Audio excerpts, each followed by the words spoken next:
It's 11, right? Yeah, 11 a.m. Hey, have you and I ever met before? Not in person. Not in person. Okay. Not in Okay. person, no. Hey, I appreciate you. In what country are you in now? Right now, I'm in Switzerland. Switzerland. Okay. And is that home? Right now, yes, it's home. Oh, I just recently moved 3 months oh, ago. from where? I was living in Spain before. I was living in Spain for the past 9 years. Oh, okay. I think that's what Souza thought you lived in Spain. Okay, that's why, because you did live in Yeah, Spain. correct.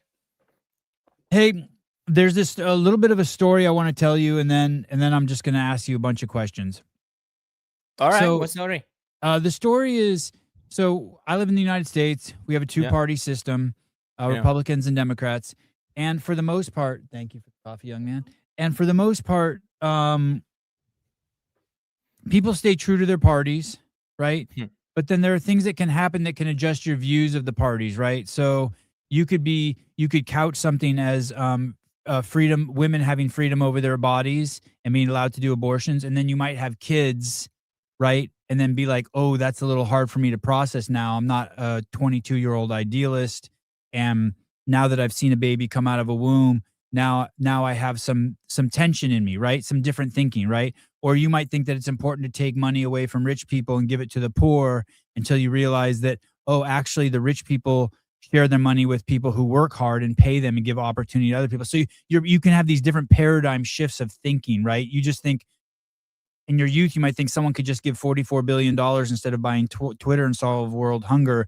But then as you see how money works, you'd be like, oh, that would never work. That would.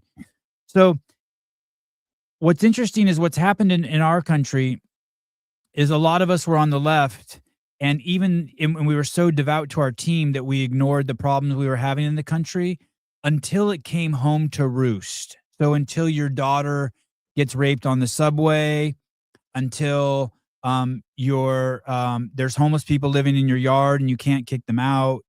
Do you know what I mean? Until you ride the subway, you can't ride the subway anymore because there's so much social services going on there. So it seems like in my country, for the most part, people don't change, until it actually encroaches on their shit in their world.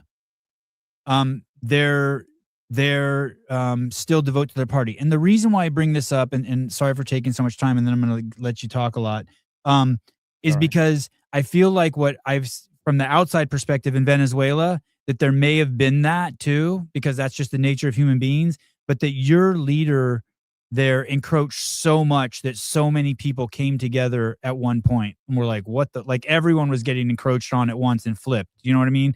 Like people, like in my country, in my country during COVID, most of the people who were hurt were just the black people. So no one gives a shit. But when Maduro came in, everyone was hurt. You know what I mean? They just Yeah. shut down the black businesses during COVID in the United States. Everyone's like, oh, whatever. Yeah. But I'm guessing that something different happened, that you guys did have that two-party system, and that all of a sudden everyone kind of came on the same team. Does any of that resonate with you? Or no?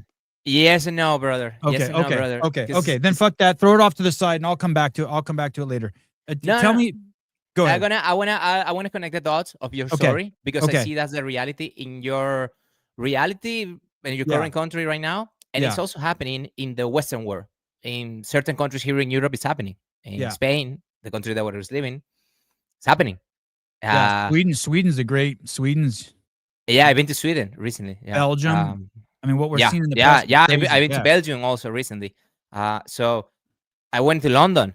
I went to London recently. It's crazy, man. It's gone. You can Uh, see the change. yeah, you do.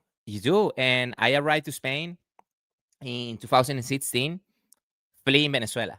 You know, Clean. You fled Venezuela. of course, dude. Well, I love my country, man. I was born there in Maracay, in the jungle, El Limon. My country is beautiful, brother. If you speak to any Venezuelan that lives outside of Venezuela, they love their country. They're patriots. Same as Americans. Like, the American feeling that you guys have, Yeah. like, God bless America, God bless the USA, this, da da da. We are the same with our country, and we're You very probably proud. have it. You probably have it more there than we do actually in the United States. To tell you the Depends, truth. man. Depends, man. Because what happens in your country, it has a lot of similarities. What happened in our country, that maybe you have some leaders that they do not glorify in a correct manner your national identity as it should. Yes. You Yes. should be. And some of the leaders in the past uh, glorify our national identity, but in the correct, no, that's not it. It's Oh. Oh. El Limón Maracay. El Oh. Limón Maracay. Okay. Where would I So, go? close to the north. So, in the middle north. In the middle north. But you know where Valencia is? Zoom in where Valencia says. Oh, yep. Zoom in close to Valencia. El Limón. There you go. Here. El Limón, baby. That's home. That's home. And that's the jungle. More or less. More or less. Okay. Small town, but you have there rainforest, and it's really pretty, man. It's really cool. Hopefully, I know that you've been travel a lot around the world. I don't know if you ever been to Venezuela. I'm not. Maybe in the next 20 years, when it's cool to go, you will enjoy it. We'll do a level 1 seminar there or something like that. Awesome. I'll be Yeah. 73. Yeah.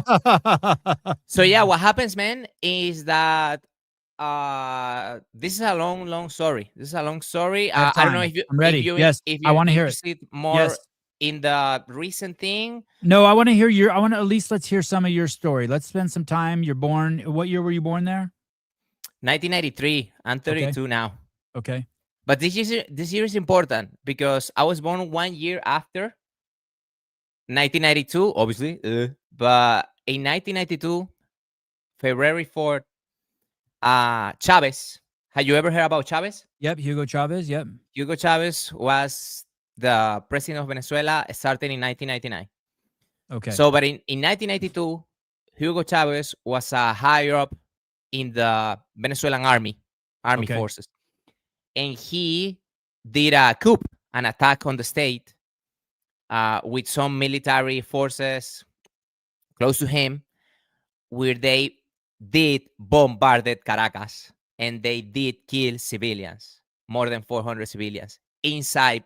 So they were Venezuelans killing Venezuelans, inside. And he failed to knock down the government in that moment. He went to jail. He got free for political corruption reasons, because that's the history of Latin America. Latin America is corrupt. People need to accept that in the North, in Europe. This is Latin America, people. Unfortunately, you got good people and you got bad people. That's how it is. We don't want it to be like that. I don't want it to be like that. That's the reality. Anyways, comes 1997, 1998. I'm 5 years old. And there's elections, real 100% legal elections. And Chavez wins. My parents voted for Chavez. Many people voted for Chavez. He was the clear winner in that day. Coming from the left, Chavez was probably the most. If you had time, in Amazon Prime, there's a documentary about Chavez. Okay. But it's created by the revolution in propaganda. Okay. Yep. And everything that they say technically in that documentary, technically it is true. He was very charismatic, man of the people, working class, one more. He was little brown. He looked like most of the people in Venezuela. He's one of us. That's how the people view it. And I'm already getting the feeling that he was a huge social justice warrior. Like, fuck the billionaires. We're going to come in and we're going to save you and we're going to distribute the wealth. Correct. Yeah. But at the beginning, that was not his speech. At the beginning, he was like, we're going to balance it out. Enterprises are important because without enterprises, we don't generate money. But it is true that is right now not balanced. That was his intro. Okay. That's how he got in. But he was friends with the Castros in Cuba. And all the school from Che Guevara, Stalin, Marxists, all of these people. They slide in with Rainbow, Disney. What their speeches at the beginning? It's Disney World. It's an utopia. You're like, hell yeah. Like, if you disagree with whatever they say, equality of opportunities, free education, free healthcare. Nobody's going to starve ever. Pension, really high pay pension forever and ever. How do you say no? Of course. Yeah. If it's true, that's it. That's the thing, man. And the think and the non-thinking person believes words like free education and free healthcare. There's obviously no such thing. If something is free, that's only because you've Somebody's enslaved paying. another group of people. So not we know. I mean, thinking people know nothing is free, but it's And, fascinating the way the government does that. and he was an specialist on something. Have you heard the Latin phrase panem e circus? No, Panem, panem e circus means bread and circus, you know? bread and So circus. Oh, feed and bread and entertain. correct, Yes. correct. Okay. And he was the number one showman. He made when he got into the presidency, he made a show every Sunday called Allo Presidente. It means hello president, where it's a live call in like you have. Yep. They people could live call in the president, and Wow. he was just a man of the people. And to be honest, man, he was. I do lectures and I teach people, and I love learning about communication, about how to talk to people, about how to see in their eyes, make them feel good. Speech, in voice inflection. He was the Mm, master. And people were saying, if you get in a room with Chavez for 10 minutes, he will make you fall in love with him. And mm, that's true. mm, That being said, well, time goes by. And at the beginning, it's a little bit of a high up for Venezuela because he starts to make deals, obviously with China, with Russia, and then bring a shit ton of money. Why? mhm, Money is good. Let's go. Why not? mhm, mhm. It doesn't matter where it comes from. Money's good. Right. But then Cubans start to come. Cuban people, like actual Cuban people, and they start to be in positions inside of the government. Mhm, Um, my mom and my dad, they used to work in construction, and they were working like in Ministerio de la Vivienda, like Ministry of Living in my city. And she was always a boss. She was always a manager. Maybe that's another topic, but that's why I don't believe in like in equality or inequality because my mom was always a boss, and she was like, Same here. My mom was always a yeah, powerful attorney, bringing lots of money home. yeah, I I yeah. just I just see it as equal. Anytime someone talks about it, I start to think, "Oh, do they think less of women? Why are they trying to empower them? What do you think's missing?" I'm with you. My mom is half my size Yeah. and was working every single day with very wealthy engineers. My mom was also an engineer, very low education workers in the field, handling everybody like a boss, being nice. When she could do charity, she did charity. When she had to be tough, she was tough. I don't know. In in my culture, that was not a thing. And another thing that happened in Venezuela, and it's a cool thing that in your country is different. In Venezuela, we really don't have racism in terms Mm, of like mm, by race. That's not a thing. mm, We do have classism. mm, So if you're higher in society or lower in society, if you're black or white, it doesn't matter. My dad is Spanish. He was tall, white, green eyes, and my mom is a little bit more tropical. She's mm, brown, curly hair, that, and I'm what we call coffee with milk, café con mm, leche. I'm mm. in the middle, and this is very common in Venezuela. A lot of mixes. Italians, French people came to Venezuela in the 60s, the 70s, when was the oil boom, and Venezuela was the richest country in the region.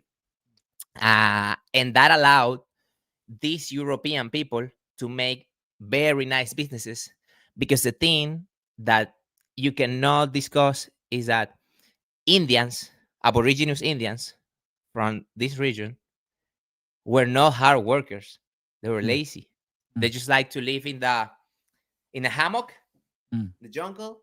mm, As long as I can fish, as long as I can have my food in my belly and have some nice sets, life is good.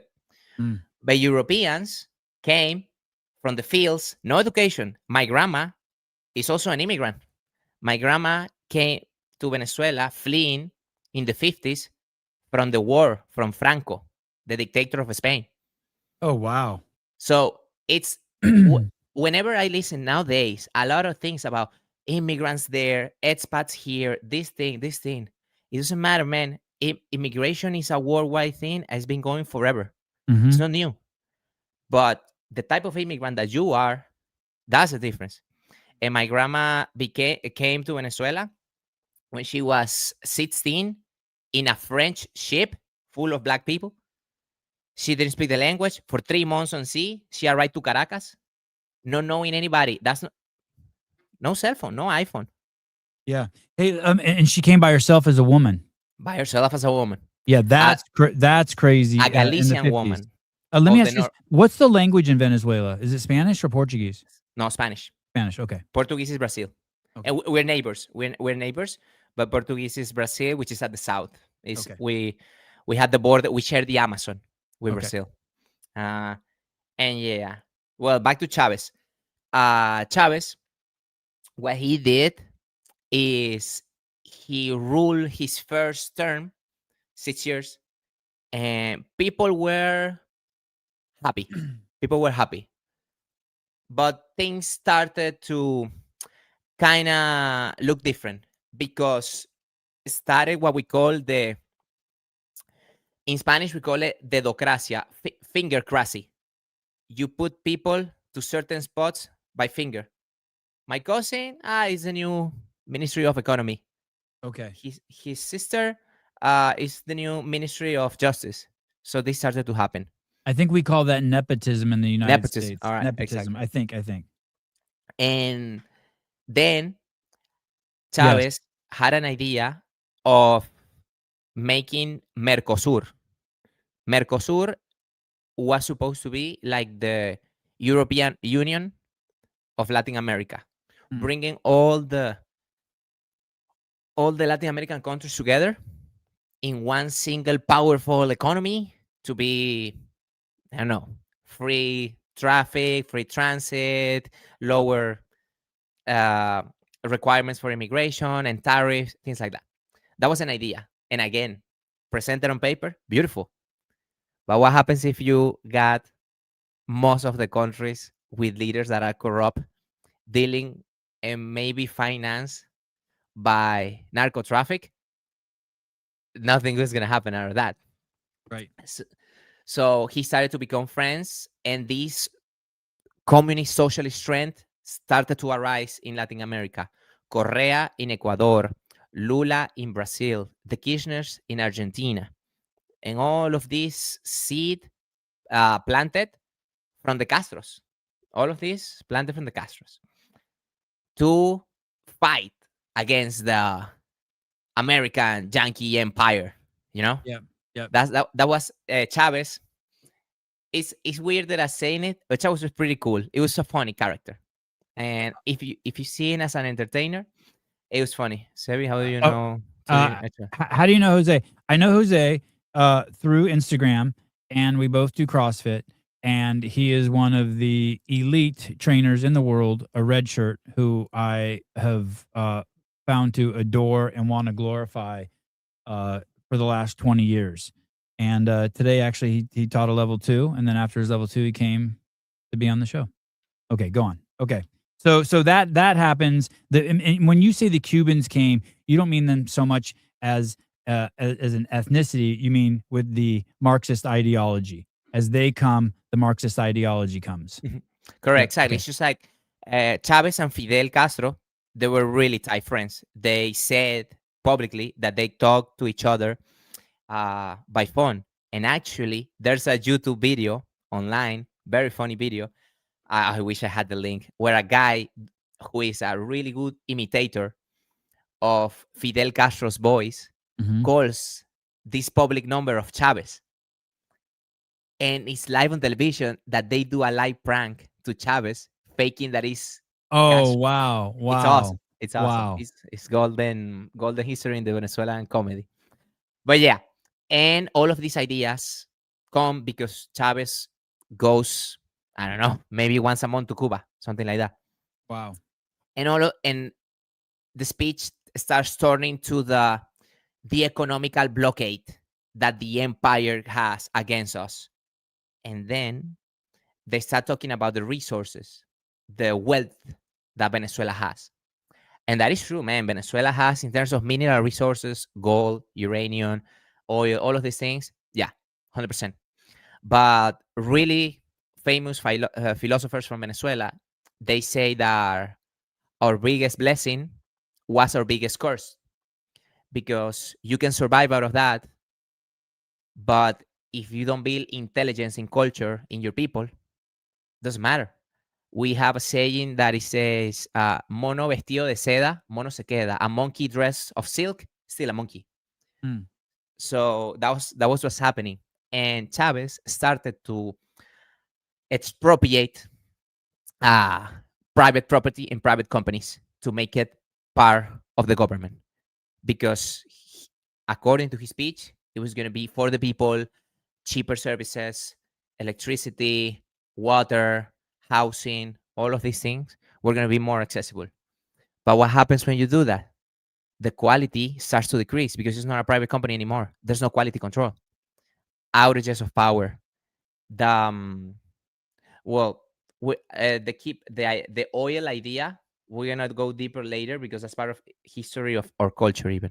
So he started taking property and companies from people in order to Yes, prop up the government under the guise of we're doing it for the people. correct. Supermarkets, widespread supermarkets. Let's say you, Sebi, your grandparent, your granddad came from Italy. Mm-hmm. I don't know, 40 years ago, started a little pasta shop, Mm-hmm. and then the pasta shop did really good, and then he has the biggest pasta empire in Venezuela. You know what Chavez comes? Oh no, it's of the people now. It's not yours Yeah. anymore, Sebi. Yeah. It's of Yeah. the people of Venezuela. Yeah. And they give you maybe, I don't know, $500,000 Right. for a company that is worth a billion. Right. What you have to do, it's like either you take it and you flee the country, or you go to jail as Right. a enemy of the sovereignty of the Right. republic. Right. And yeah, that's basically what started to happen. Then multiple periods in Venezuela was like the States in the sense that you cannot repeat more than twice. You can't Chavez, repeat more. What more than twice? the term as a Oh. Oh. president. Oh. Oh. Okay. So in the US, Obama got elected two cycles Right. consecutive, right? Trump got elected, and then people voted for Biden. But in theory, Trump could have repeated, right? Right. Right. But only twice. On the third one, it has to be a new one. In Venezuela, was like that as well. But Chavez changed that. So he could be like Putin, infinite, unlimited. Wow. But the thing is that he also changed the election system. How you vote in Venezuela is electronically, not by pen and paper. In some other countries, in Spain at least, is the other, because I have a Spanish nationality because of my grandma. You vote by pen and paper. Mm. How is in the US? Same. Well, the story here that's breaking. It's been breaking for a few months. We've been using Venezuelan voting machines in the United States since 2004, and Maduro has rigged more than elections in more than 70 countries using China also. And they clearly and basically, so what I don't know if you know this story. Basically, what happened is in the 2024 election when Trump was running, two of Maduro's guys who ran from Venezuela said, "Hey, we started Smartmatic. That's the Venezuelan Smartmatic, yes, yes, Smartmatic. That's the Smartmatic. Venezuelan voting machines. We have hundreds of thousands of them in your country within the Dominion machines. And we rigged the election in 2020 that got Biden elected. And we're going to do it again. So, and so we'll help you stop it." So Susie Wiles, the chief of staff, and Elon Musk took these Venezuelans, took them to Europe, hid them in a safe house, and they started working on computers there to stop the Venezuelan Smartmatic machines. You hadn't heard this story? No, Yeah. no. And All so right. that's why a couple of days ago Trump has started making it basically that's one of the reasons supposedly somewhere in a vault in Venezuela because the head of Venezuela is like Secret Service or something.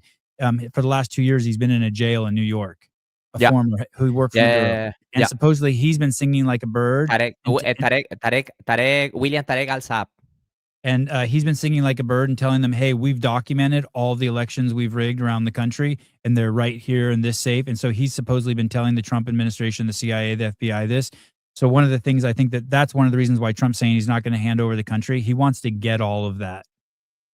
All right. All right. Yeah. So Yeah, so man. so so some of it, not a lot of people in the U.S. know this because they just don't want to believe it. But we have Smartmatic. Venezuela's been running our And elections. It's I, absolutely insane. But they've been I, running our elections since 2004. They started in Chicago with 60,000 machines in 2007. I didn't know, man. And I know about the somebody. I know because there's a YouTube channel called Number File, which is like a bunch of mathematic nerds. But they have one specific video when they explain why you don't want elections to be done by machines. The system of pen and paper and all of this still not the most trusty one, but in the reality that we live nowadays, it is still more trusty Yeah. than going by these machines. Yep.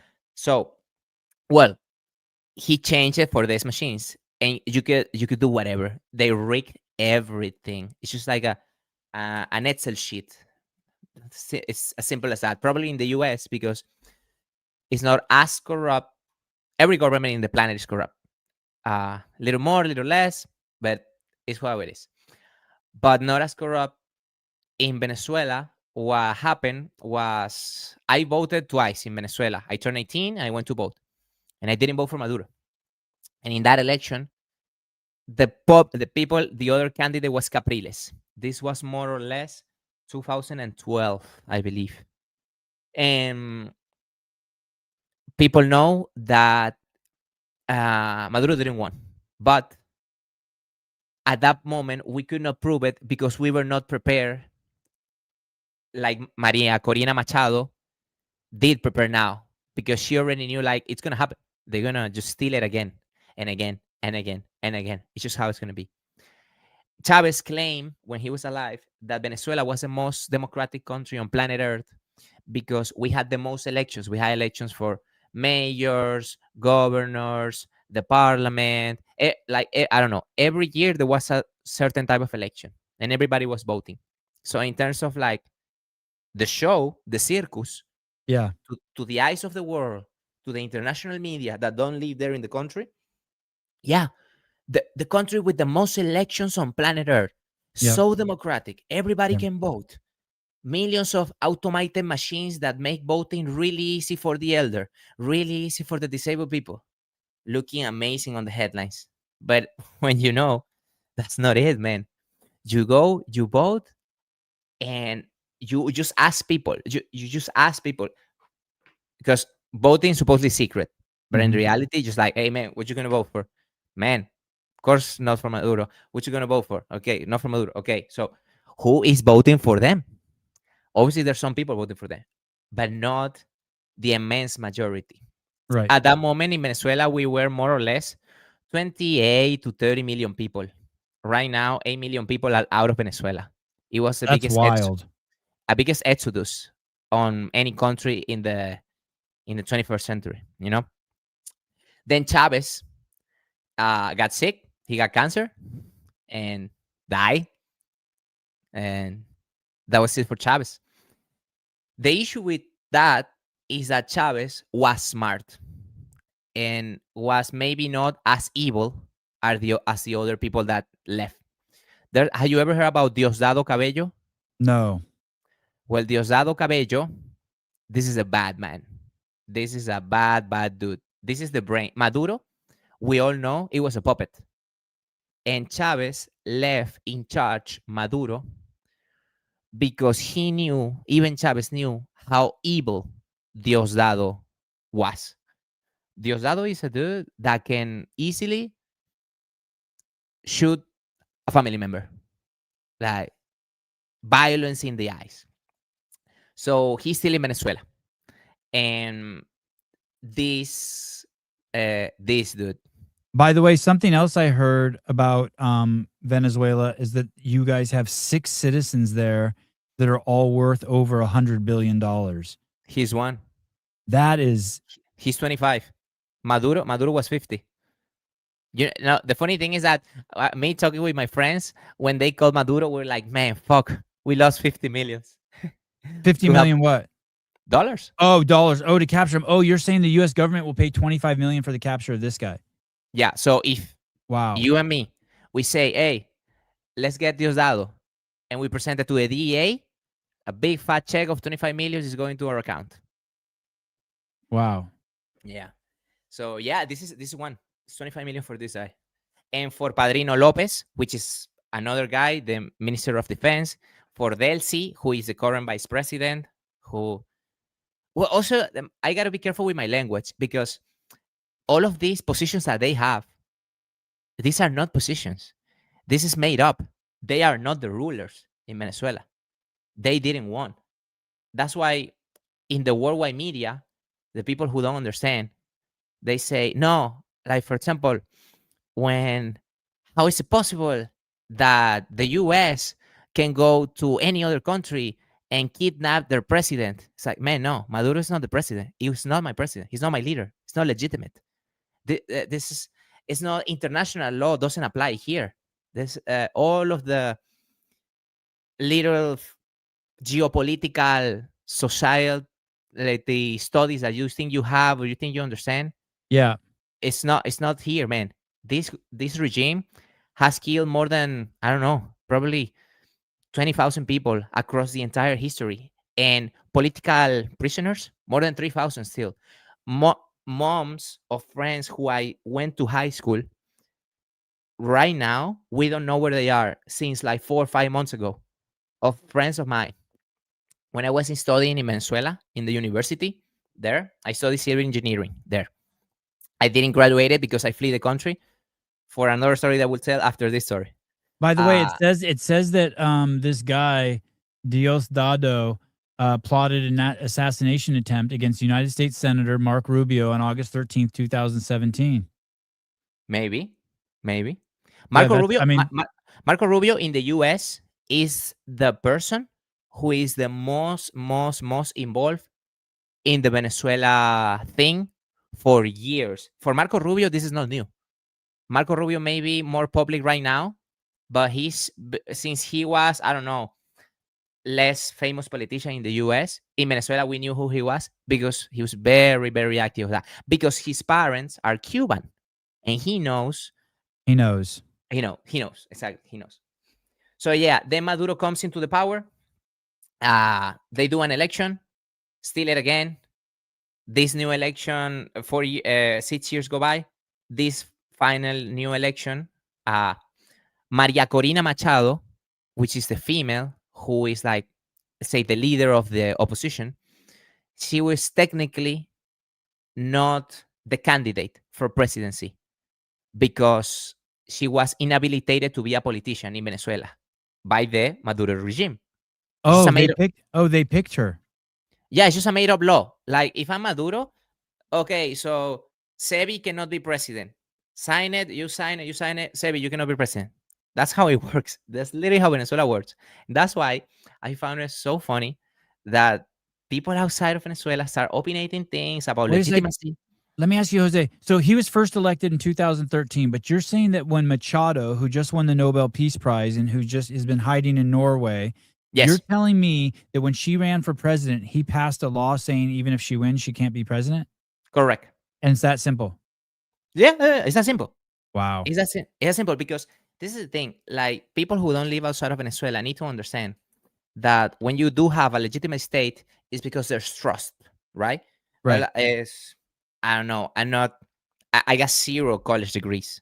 I never graduated from university. But these are things that you understand Yep. with life, Trust. Yep. trust and life. So Yep. you, Sebi, you go to the police right now and you say somebody came into your house, somebody stole something from you. You Yeah. trust that the police will open a file, a case, and maybe do an investigation. Yep. And you trust that they will do an effort to abide the law. Yep. In your country, thankfully, that's a thing.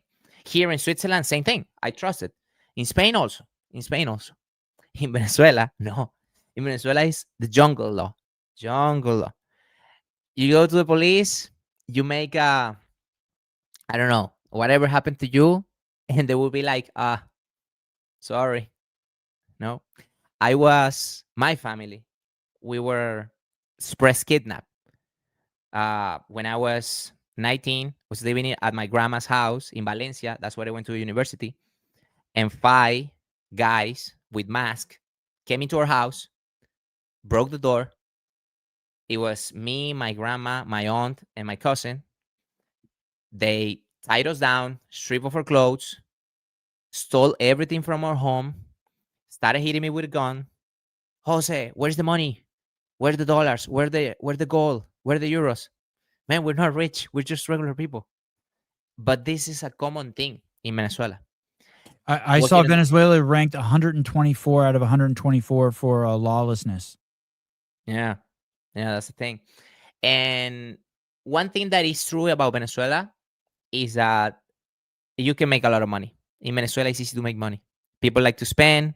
It's a capitalist culture. It's Yeah. not a socialist culture. It's a capitalist culture. People like to do new business, travel. They like to go to Miami. They like to go to Disney, take their pictures with Mickey Mouse. They like to go to Paris, take a picture in the Eiffel Tower, and then go back to Venezuela. And the socialists will say, "Oh, yes, these countries are beautiful and all of that, but Venezuela is socialist the best because they're benefiting from that." Mm. And one point that I wanted to make is that the oil thing in that's the case, right? Have you heard this? People saying like, no, Trump is only going to Venezuela because he's interested in oil. Have you heard this? Just to be clear, the truth is America invaded to get oil. Same way we Love did it. Kuwait in 1991 to get oil. Just go out and say it. We're using the dictator as an excuse, but the deep reason is oil. Nick, it's such a myopic reason. Uh, It's such a myopic reason. You should put things in context because you're gonna have a miserable life if you just think like that. I'm not saying it's anyway. Go ahead, you answer it, and then I'd like to say no, something about it too. Nick, bro, like it's fine, man, that you think like that because that's the info that you have, and that is okay. I can only apply opinions and informations of the info that I have of certain things. That's why you tell me stuff about the smartmatic things in the US, and I say, man, I don't know. I don't know because I literally don't know. But Hey, then, go ahead, go ahead. no, yeah, but then, for example, oil in Venezuela. Where does oil come from? Oil comes from the freaking earth. It's there. Well, way before the human race was existed. First of all, how you use it, how you sell it, how you pull it off the ground, that's a different thing. The Venezuela oil industry started in the early 1900s by American companies. Do you know what is the number one sport in Venezuela, Sebi? Soccer. No, No, no, I have not no even close. idea. I have Not no even close. idea. What is the great American pastime? Baseball, baseball. Baseball, man. Baseball. Probably, if you are a fan of baseball, people from the show probably are fans of baseball. Right. Lots of Many, Venezuelan players. lots of Venezuelan players in the MLB, good ones, good ones. Baseball came to Venezuela because the American Citgo, ExxonMobil, Chevron, Shell, all these things came to Venezuela in the government of Juan Vicente Gomez. Juan Vicente Gomez was a dictator back in those days. He gave concession to these companies for land in Venezuela so they can exploit the oil because we didn't have the technology. We didn't have the knowledge, the engineers. We just didn't. We have workers. And what he did, Juan Vicente Gomez, was the best thing. He took prisoners, people in jail, and he put them to work in the oil fields. And he made the roads and he made the first trains in Venezuela. So it's like, hey, you money guy, you wanna get oil? Easy. But these are your employees, the prisoners. And that started this rise up of the Venezuelan oil industry with American companies coming. Why I'm talking about baseball? Because American companies, they did like their own little tournaments, their own little leagues, because there was American people coming. Some dude named John Smith, but it was also working with a name like me, Jose Zumoza. And I said, hey man, but let's play softball, let's play baseball. And that's how this sport started in our country. And it's very deep rooted in our culture. And Chavez used to play baseball. Chavez loved baseball. I just think that when people say America's there only for the oil, it's like saying, "Hey, I'm only dating that girl because she's good looking." Hey, you didn't talk to the fat ugly girl once. You were on planet Earth for fucking 95 years and you didn't talk to the fat ugly girl once. Why do you think China's there? Why do you think anyone lives in the United States? Yeah, it's. I mean, Why do you I mean you think you're saying this is like a gotcha thing, but of course there's incentives for the United States to be there. I call this yeah, their morality high horse. And I always say, like, man, if you're saying this from an iPhone, get out of here, man.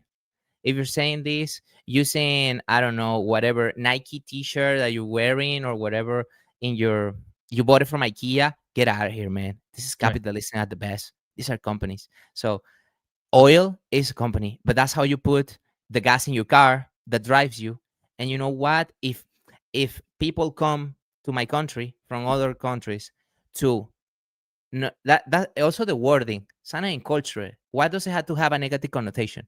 Stay Right. their oil, Right. bro. They, it's not probably. Before it was like that.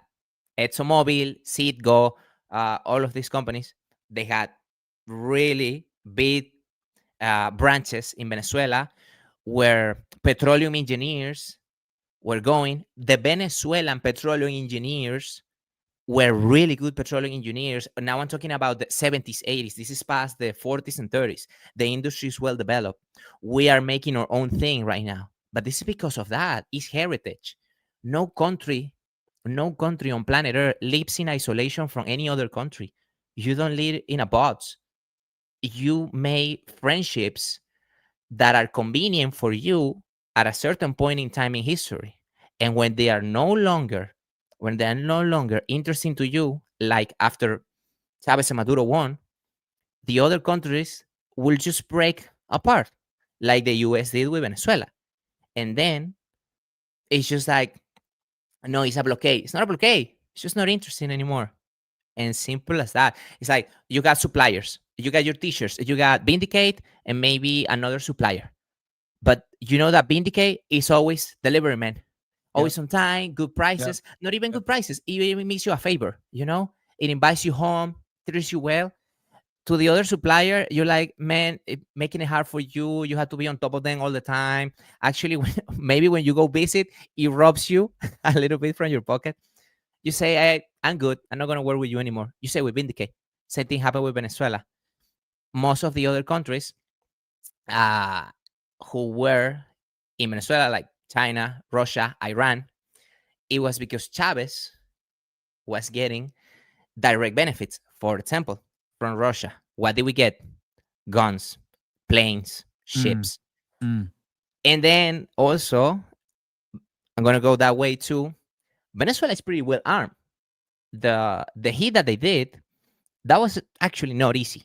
If you know Venezuela, I am very thankful that in Maracay, in El Limon, that's the place in Venezuela where the Air Force biggest Air Force bases are. And in the military in Venezuela, the Air Force guys were like the most respected. One friend of my father was a pilot, an F-16 pilot. That was an American plane, and he learned how to fly it in the U.S. because before Chavez and all of this, they were friends. Relationships were healthy. So Venezuelan pilots were going to the U.S. to learn flying these planes. But then when they started building relationship with Russia, Chavez brought the Sukhoi. That's the Russian uh, airplane. airplane, yeah.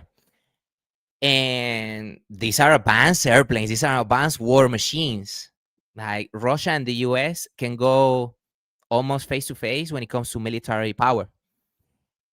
And the fact that 11 airplanes can just go inside to Caracas without being hit down, that doesn't add up, man. Because Venezuela actually rules the Caribbean. Venezuela has more than 100 small islands in the Caribbean, and in many of these islands are little bases, Mm, which are there to protect the ocean, to protect the sovereignty of the territory.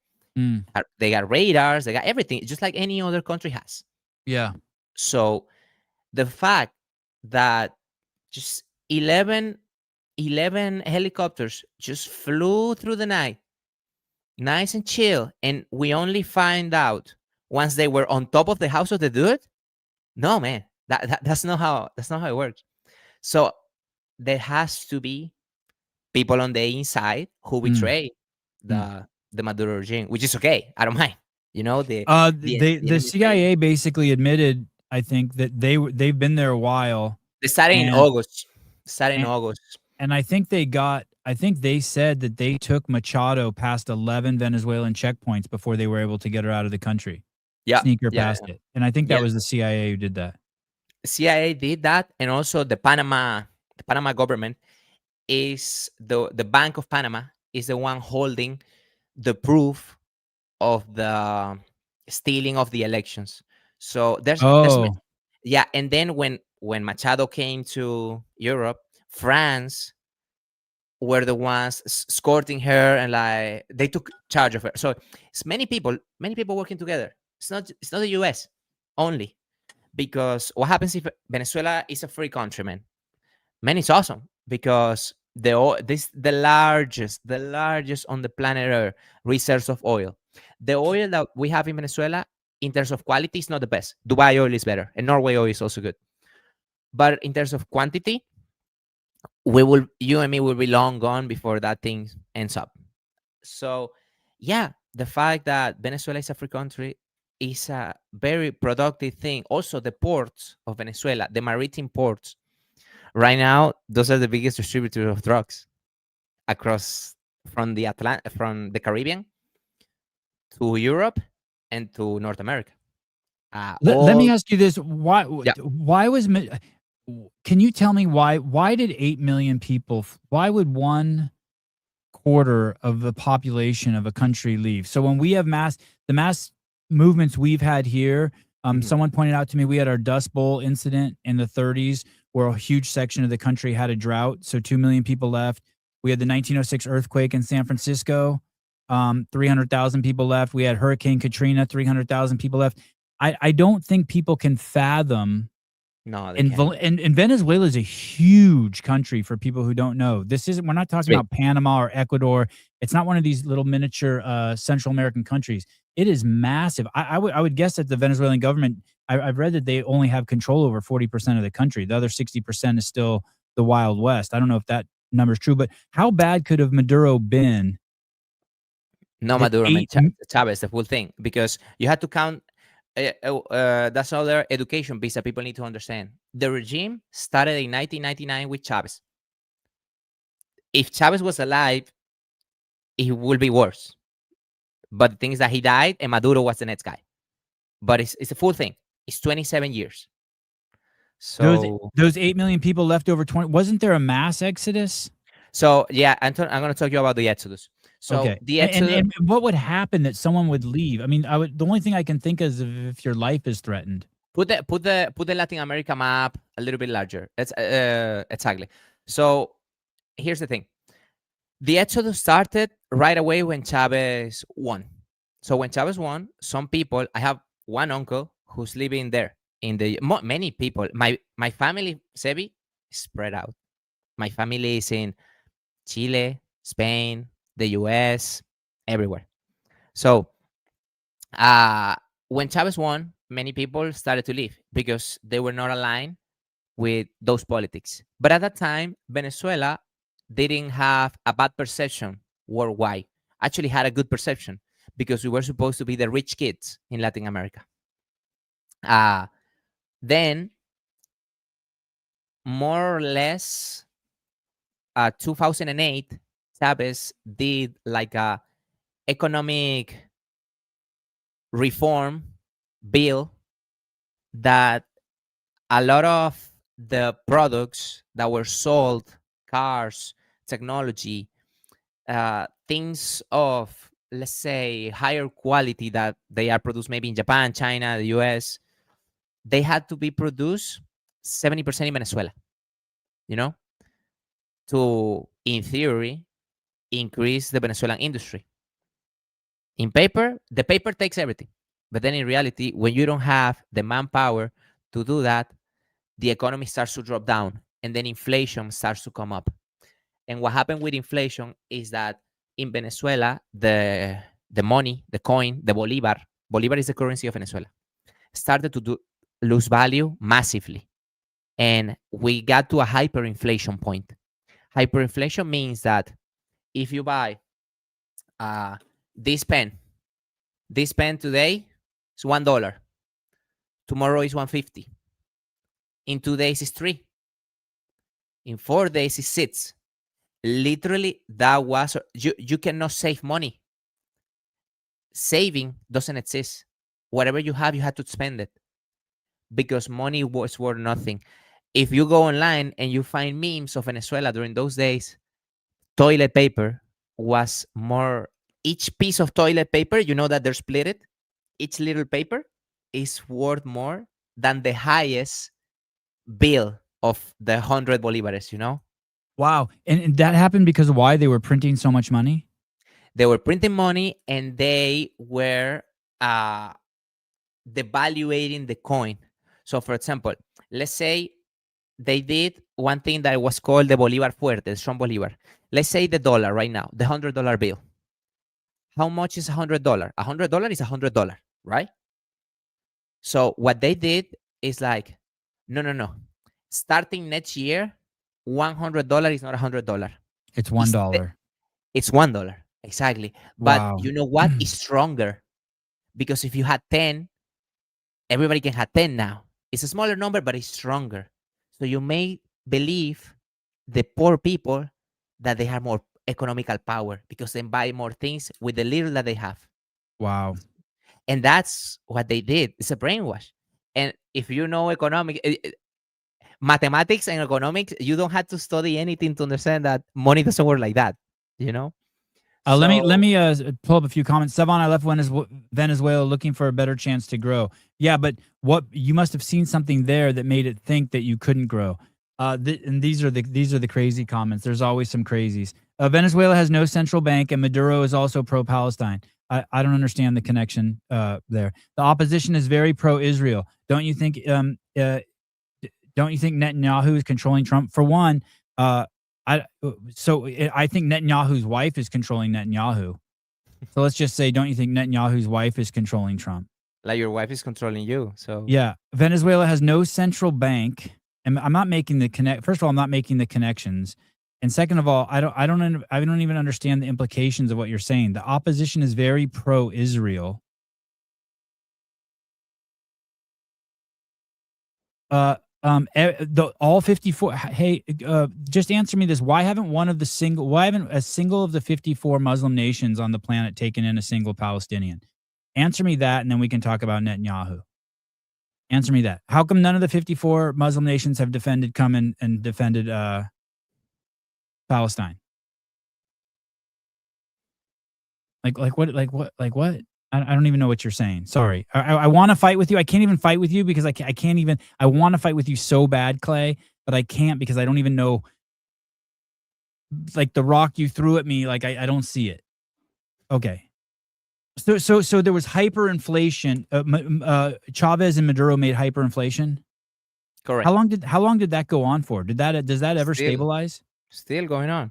Still, it doesn't ever stabilize. No, because now what happened due to hyperinflation is that if your currency were nothing, you have to rely on something. You have to rely on something. Either it's trade, like in the cave days, hey, I give you 2 goats for your car. Yeah. Or you look for other currencies, maybe gold, maybe properties, but the easiest access was dollars, US dollars. So there was a black market for US dollars because, for example, if you're from the US, right? Yeah. And you come here to Europe and you just pass your card and you pay, right? Yeah. It charges you in your bank and whatever bank you had there. Yeah. Venezuela, we could not do that because what Chavez did is that he blocked the free trade of currencies, of bolivares to any other currency. So, for example, if I was going to the US, I had to go to the Venezuelan Ministry of Economy and say, hey, I'm going to the US for 20 days. And or you could have brought 100 goats. Correct. Exactly. I'm going there. I'm going there for 20 days, and I'm gonna use more or less $20,000. Yeah. Can you guys sell me the government of Venezuela was selling the individuals the dollars at the proper price, but what this created many issues. One thing is that created a little fake fake companies. So, for example, I was saying, oh yeah, I need an investment of $100,000 because I'm going to bring some machinery from the US to start a new factory here in Venezuela. Can you guys sell it to me at the proper price so I don't have to buy dollars at the black market? Yes, for sure, 100%. And I took that money. For Yeah. example, if $1 in the black market is 5 bolívares, the government will sell you the dollar for 2 bolívares, you know? So you have all of these dollars at bolívares, which remember the bolívar is already devaluated. So you already have way many bolívares that actually are worth nothing. So you're getting $3, $3. And this, what started is that many people were using this to fake inversions in the country. And what they actually did is that they just stole that money, took it to them, and maybe bought a house in Miami, bought a house in Spain, which is okay. I don't blame them. They just took Right. Right. Right. opportunity of the rule. Right. It's fine. Right. Right. I'm not blaming the people. That's But not that is their how you would control the people from leaving your country. If you're not going to yes, give them access, you're basically saying, "Hey, you can only spend." It's like walking into a store and you can only spend your money. If my money was only good at 7-Eleven, I would only go to 7-Eleven. yes. And now this is a thing that's been going on. Still, there's a black market. But nowadays, people just use dollars, like real currency dollars. What you use, your cash, you Yeah. find it in the Venezuelan streets, So and that's how if I went to Venezuela now and I wanted to buy a T-shirt from a vendor, I could you just pay use in dollars. dollars, and You they use wouldn't say dollars. anything. They would just do it. They would take it. No, no, no, no. It's not that they don't say anything. They are announced in dollars, and they Oh, expect you to pay in dollars. wow. That is the local currency. It's not the official currency, but it's the local currency. It says currently January 2026, $1 is 300 Bolivar Or some Soberano. bolívares soberanos. Yeah, whatever. These are crazy numbers. Like 5 million bolívares is like, I don't know, $20, something like that. Wow. So Okay. then in 2010, 12, eh, the people started to flee because of the thing that we call the brain drain. So especially young people like me and my friends from, hey, you just graduated high school or you just graduated college, you see no opportunity of growth in your country because there's hyperinflation. So you had whatever you work, you cannot save money. It's impossible. So the expectancy of buying a house, buying a car, all of these things in your country is impossible. Plus, you had to adopt the impunity and insecurity. If I was not able to walk on the street with your phone, you had to put your phone in your balls. That's the protocol. You cannot Or have a else nice someone will steal it. Someone will take it. you cannot have nice things. You cannot have a nice car. You had to have the shittiest car. The if the painted was destroyed, rotten, or whatever, that's a good thing because nobody's gonna look at your car. If you have a new car, new Toyota, a new, not even a fancy car because fancy cars Right. didn't even get to Venezuela. Just a new car. You're rich. You have money. They will steal you. And those were, and also healthcare. We didn't have good public healthcare. So either you have money to pay for private, or if you go to public healthcare, the hospitals had no medicine. They're dirty. They got no power, no light. And the Venezuelan doctors, man, they are superheroes. Venezuelan doctors, they're really good doctors. And they have, I don't know, maintained the country in a way that nobody can say thank you enough. These are the real. And I've been in some of these hospitals. For people who don't know, just imagine windows broken out, Yeah. only one light bulb working on an entire hallway, people On smoking. the floor, people on the floor. What? People on the floor Yeah, connected. I think like and dogs sleeping all around the lobby. Just no, you wouldn't even recognize it. You wouldn't even recognize it. It's wild. It correct. is, and it's not even a scene. It's just it is what it is. Yeah, it is what it is, man. Yeah. And so also what happened is that at the beginning, only the people who can leave were the ones who live. So, for example, if you had studies, maybe you had a good financial situation, not even rich, middle class, working class. And if you have, because as I said, because of the boom of Venezuela in the 60s, 70s, 80s, many people from other countries went to Venezuela. Colombians, Chileans, Brazilians, Portuguese, Italians, French, Spanish, like my grandma. And you have many people in Venezuela with double nationality. So legal migration to these countries was easy, like I did. I came to Spain What because would I be had middle class? Like, I own a laundry service and I have 8 ladies working for me, no, and no, I like have like you know, 20 businesses I do the laundry for, or I do the laundry for a couple hotels. Would that be middle class, or what was a middle class job there? I gotta be honest, man. I was a privilege because my mom and my dad they worked really hard and they Mhm. earned everything. Uh, my dad was very poor. My dad was very poor growing up, but also he made it out. My mom, my grandfather on the side of my mom, he was pharmacist for Okay, so he went to for school. yeah, exactly. He was a pharmacist for cows. He was selling medicines for farmers and stuff like that. And my Okay. mom went to school, but my parents they both went to public school. They never pay a single dime for school. But this was before Chavez. School has and has always been free in Venezuela before. It was free already, and it was good. They were both engineers for free. They pay zero. Sign Okay. up, and they got a great education and they make great money, man. They got a couple of houses, cool apartment in the beach. They provided me with great education. They were taking me to baseball practice. They were taking me to games. I was privileged. They were taking me to the US, visit there, taking me to Europe. I'm privileged. This is not the normal in Venezuela. But it is true that before that was possible. But after the regime came, it's impossible because even my family, who was in a good economical position, let's call it like that, because your money doesn't matter how much you have. When it stops being worth whatever it's worth internationally, you have zero. You know. By the way, going So back to the cell phone thing, I've heard that's what it's getting to be like in Europe now, especially in London. You can't walk around with your cell phone. Someone will run by and take it. Barcelona, Barcelona, yeah. Barcelona is gone, man.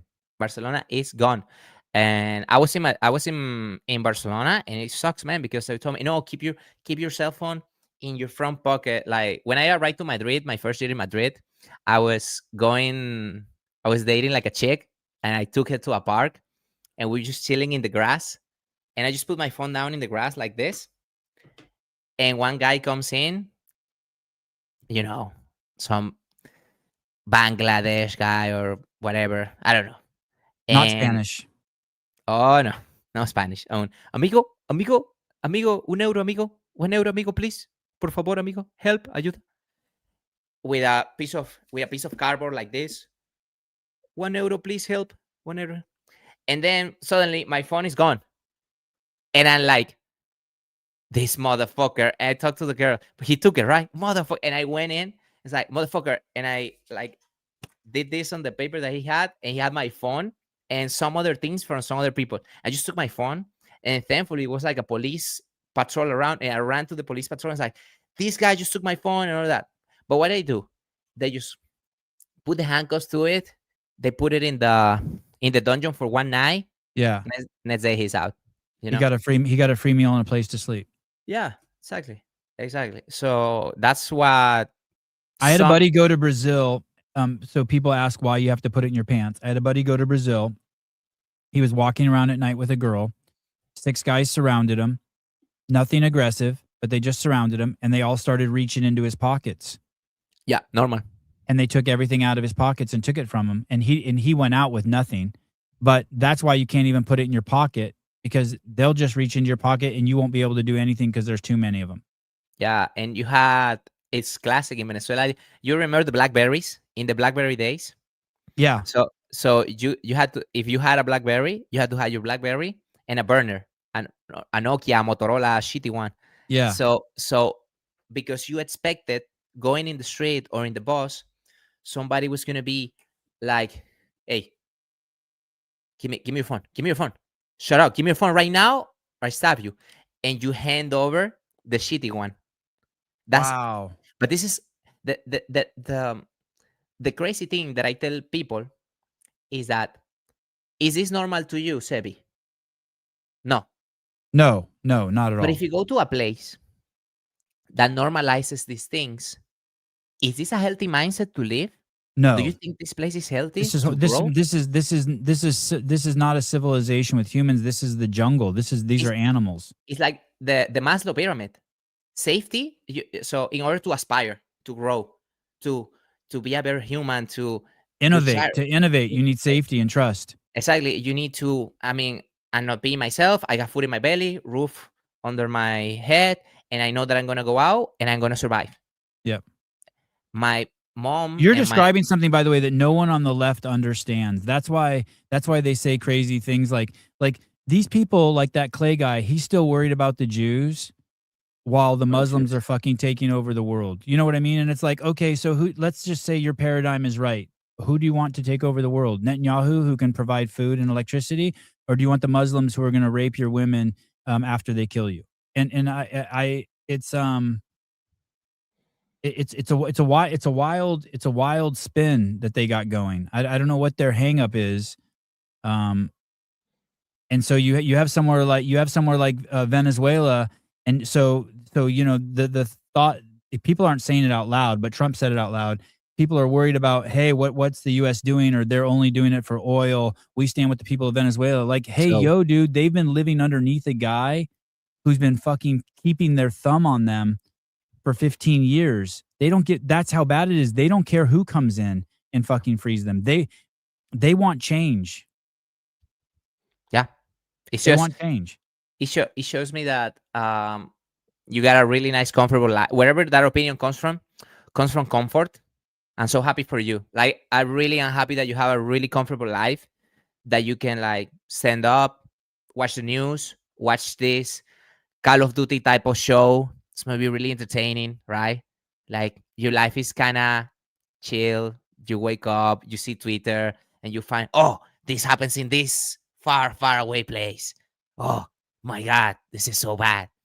Because in your daily life, it's kind of boring. You go to the gas station, put gas on your car, go back home. You got your wife, you got heating, air conditioning, you got all the subscription, Netflix, Disney. Yeah, it's cool. And I congratulate you, man. Your life is so awesome. Like, life is so comfy, and enjoy it. Come whenever you come to Venezuela, eat arepas, come to our beaches, enjoy your, well, this is, I shouldn't say it if it's politically correct, but in Venezuela we say enjoy your women, Yeah. because we like to show off that the women of Venezuela are the most beautiful in the world. Yep. We had the record of Miss Universe 6 time world champion, but we had never went to the soccer world cup even once. We don't care. Chicks are hot. And yeah, it's fine. Whenever you want to come to Venezuela, you can enjoy all the good things of Venezuela. But also, when you're here, take a look around and you see if this picture that you're painting in your brain is the reality. When you have people like my dad, I flee Venezuela on 2016. My family flee on 2018, and my Where dad, did they go? they went to Madrid, Oh, okay. Oh, Madrid, Spain. so you met up with them there. When they came there, you were there. Yeah, so I was living in Y Spain, and I Mhm. was living in Mallorca, an island in the Mediterranean. Majorca And is the island, right? Mallorca is the island, yeah. Okay. Yeah. And I was living there, coaching in a gym, lovely place, Frimo CrossFit, best gym in Spain. And then they came to Madrid. We reunited. It was awesome. But when I saw my dad, man, my dad was skinny. My dad lost like 15 kilos. My Oh, dad was wow. my dad was 190, 192 size meters. This is like 6'2", 6'2" feet. He was more or less 100 kilos, slim but built. He was a basketball player. He was a When he was young, he was a regional basketball player. He was cute. My dad was handsome. And when I saw him, he was like burn, like sunburn because of waiting in lines in the street to go to the supermarket to buy one chicken. I'm telling you, my dad was an engineer. He constructed. So The, basically, basically, there were signs of starvation possibly happening, mass there food were, shortages, and there was. your family's like, I'm out of here. He didn't lose the weight because of stress. He loses weight because of rationing food. Yeah, That's because when crazy. you understand that money, money is made up. Money is not a thing Hmm. until every other thing is not secure. It whoever you were, you had to go to the line because there was no food, there was no medicine. You got millions in your bank account of fake money that is Yep. not worth anything anywhere in the world, but you still have it. You got a big number. Doesn't matter, brother, because the thing that you put in your belly is not enough for all of the people that still there. How is that a good example of a democracy, socialist, communist, welfare, however you want to call it? Flour was distributed by the government to its people. I'm reading this Flour, article from August of 2025. flour, sugar, basic coffee, all of this. They will give you little bags. They will give you little bags, and they were stamping you. Oh, you already got your dose. And this is the Wow, the reality. minimum monthly wage was 130 bolivars Yeah, a month in August. That's not even $1. That's 33 cents a month. yeah, and people had to hustle. Venezuela is the country of the hustlers. We have, sorry, we have a saying that is called "viveza criolla." Viveza criolla, you can translate it to Criollan spark. It's like Venezuelans are hustlers in a good way, but also it can happen in a bad way, which is, I'm gonna go back to the thing of the Exodus. Me and my family were like the first wave. Well, not the first wave, but like the second wave. But then on 2016 is when the big 2016 is when I left, sorry. 2017, 18, 19, right before COVID. Is when the big wave started to go because these are people that were poor already. So they didn't Did the have money. government try to stop people from leaving, Jose? Did they try to stop? No, No. Why? no. I don't know. Less mouths to feed. When I remember being a little kid and my family who lived in the Soviet Union, they weren't allowed to leave. Yeah, I can see, why is that in a so massive sovereign place like what the Soviet Union was. Right. I had no history knowledge on there, so that's as far as I So, go. if you But had money, um, if you had money to fly out, you could fly out, and if you could get a visa somewhere. bro, that's what they did. They did. If you have enough money to pay for the ticket, that's what people did. Just save enough. Just say $800 so they can get you either to Miami, to Panama, to Chile, to Spain. Just enough, and then you figure it out. So in some countries they were applying for political asylum. In some countries, probably some people did it legally, which is like I did. I being always Spanish nationality since I was born because of my grandma. I'm a privilege. But in Spain has really flexible immigration laws. If you come to Spain illegally, you stay here for 3 years and you just prove that you behave well, you can start applying for residency and then you start applying for citizenship. And that's not such a good thing. But a lot of people came to Spain because of that. Same in Chile. Same. But at the beginning, good people were the people living. So what does this leave? If the teachers, engineers, doctors, people with money are leaving the country, the only people that is left in the country are maybe the not so productive. And I don't want to say it, but maybe also the scum. But then when not even nobody has money, so the scum, the criminals, had nobody to steal, they had to go somewhere else to steal. And that's where you got El Tren de Aragua, the Aragua train, the gang. So that's real. Oh man, it's real. 100%. The Tren de Aragua, they're playing no games. And they operate from a jail Did you in know them Venezuela. from when you lived there? Everybody knows them. The Tren Oh, de Aragua everyone knows them. is a Oh, thing. The Tren de okay. Aragua is a thing. And you don't mess with the Tren de Eh, Aragua. like, would And you see them on the streets? Like, they would be wearing jackets or have a tattoo? Like, you would be like, you would see 5 guys and you'd be like, "Yep, that's them." in motorcycles. So in Venezuela, there's a lot of Oh, motorcycle gangs. mhm. So you know when 20, 30 motorcyclers with a very particular type of motorcycle, very particular type of dressing and tattoos, they're on the street. That's the Tren de Aragua going on. When that's going on, you go inside. You don't ask questions. You behave. They will not do anything to you. They will not do anything to you, but these are not people that you want to have any issue. So these people started to flee the country by foot, going to Peru, crossing the Darien jungle, going to Guatemala, Salvador, Costa Rica, Mexico, even crossing the border to the US. So this was the massive exodus. There's a documentary about a Venezuelan comedian called Jose Rafael Guzman. This guy is very interesting. He walked from Venezuela to Lima, Peru, because he wanted to see the thing, and he recorded the full thing, and he sold this documentary to National Geographic, and it's super funny. It's crazy funny. This guy is hilarious. He makes all the sexist jokes, all the gay jokes. He's super funny. You will love it. But he also went to the US and he got arrested in Texas because he bought marijuana in California Oh, and wow. was doing like a road trip across the US, but in Texas it's not legal. Right. And in a random stop, they found the weed, and he was like, "Yeah, I had weed. I had the receipt." And they're like, "No, no, no, no, here, buddy, straight to jail." And he was like 3 months in jail in Texas. Imagine that.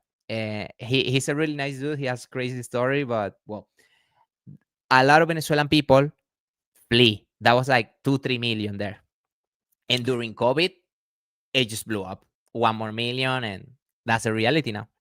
Let me ask you this. If I asked you what percentage, honestly, like if you asked me what percentage of people in this country support Trump, I don't know what number I'd give you. I don't know Trump, if I Trump. If I asked you what all number of people in the US supported Trump, I don't know if I would give you 40% or 80%. But if I asked you how many people in Venezuela, how many people in the country of Venezuela are happy Maduro is gone, do you feel confident you could give me a percentage? yeah.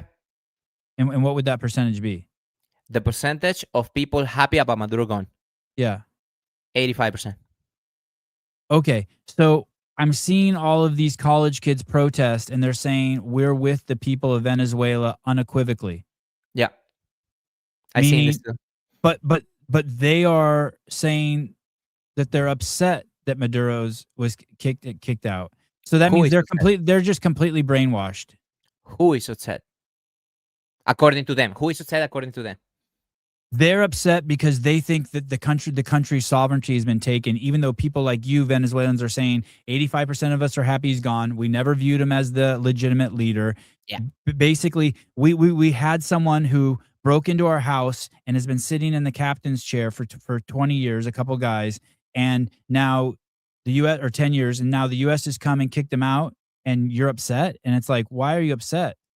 How would Yeah, you man. feel? How would you feel if Yeah, someone man. came and sat in your seat in Yeah, your man. dad's What I chair? tell to these people is like, it's just lack of, I don't know, because when you have lack of information, like I do, just don't say anything. Try to gather as much information as I can to make an opinion, and after that, I make it. But I guess these people just follow whatever they all of if it's right or left or center doesn't matter. You have one point of reference, right? One leader, and your leader might say something, and whatever your leader say, you like a parrot, like "Bah, bah, bah, bah, bah, bah," right? So I guess their leader, whoever it is that here in Spain, man, I got friends, people. I organize a lot of CrossFit competitions in Spain, and people who I have worked with and I respect and I love, have shared beers, hang out together, and I see their tweets and I see their Instagram posts. They're like, no, but it's not the right way. It shouldn't happen like that. That's not correct. It should be pacifical. It should be it should be talk. Man, yes. Hello, Mr. Dictator. How are you today? Oh, I'm doing good, Jose. How are you doing? Yeah, you know, Mr. Dictator, is that the past 20 years it hasn't been so good, and we kind of did the recounting last time that we elected, and we figured out you didn't win, Mr. Dictator. So we just kindly ask you to leave. Are you okay with that? Can you leave, please? Hey, these are the same people who are worried about Israel when we know that Maduro rigged 70 elections in more than 70 countries and rigged the election in the United States. Hey, one thing at a time. Let's get the elections fixed, and then we can figure out what the fuck's going on in Israel.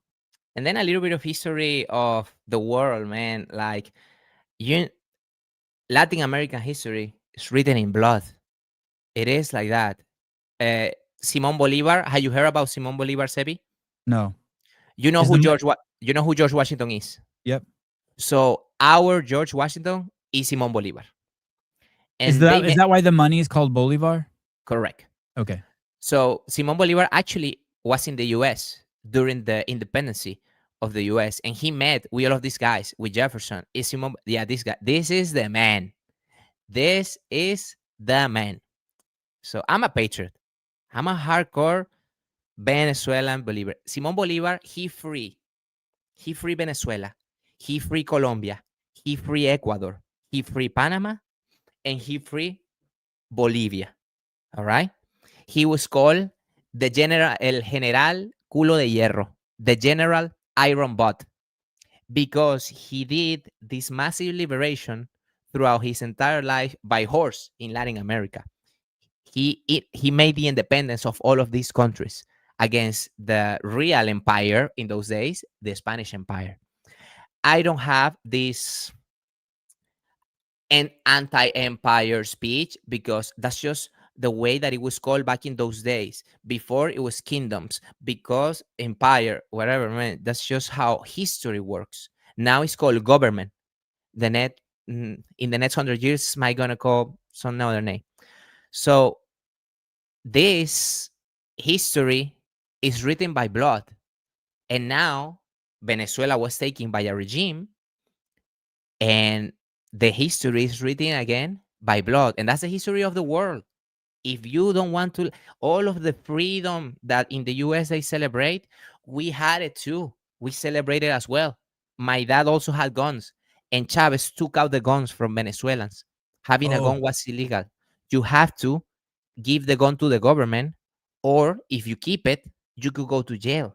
do you know that that's one of the steps to building fascism and totalitarianism? Control the media, take the guns. Chavez did it in 2002. Take the guns is like a huge step. I can't believe Australia and Canada and the UK have bent the knee. It is wild. Man, here in Switzerland is Yeah, the opposite. Here in Switzerland is like, my gun? No way. No, you're not taking my gun. everyone there has a gun. I heard. And literally, this is the most, yeah, man, like another coworker from, also a trainer like me, as a gun. Like, man, no, no, no. Like, we literally are the most neutral planet in the world. Like, proven. You're not taking our guns. And and and yeah, man, that happened in Venezuela. So now history is being rewritten again. It's like the World War II. In the World War II, the Germanic Empire was trying to conquer all of these things, and the people from the outside came to assist.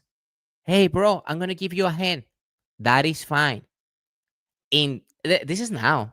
I guess I don't know. I wish I could travel in time and maybe see if there was a protest saying like, "Oh, please don't hurt Hitler."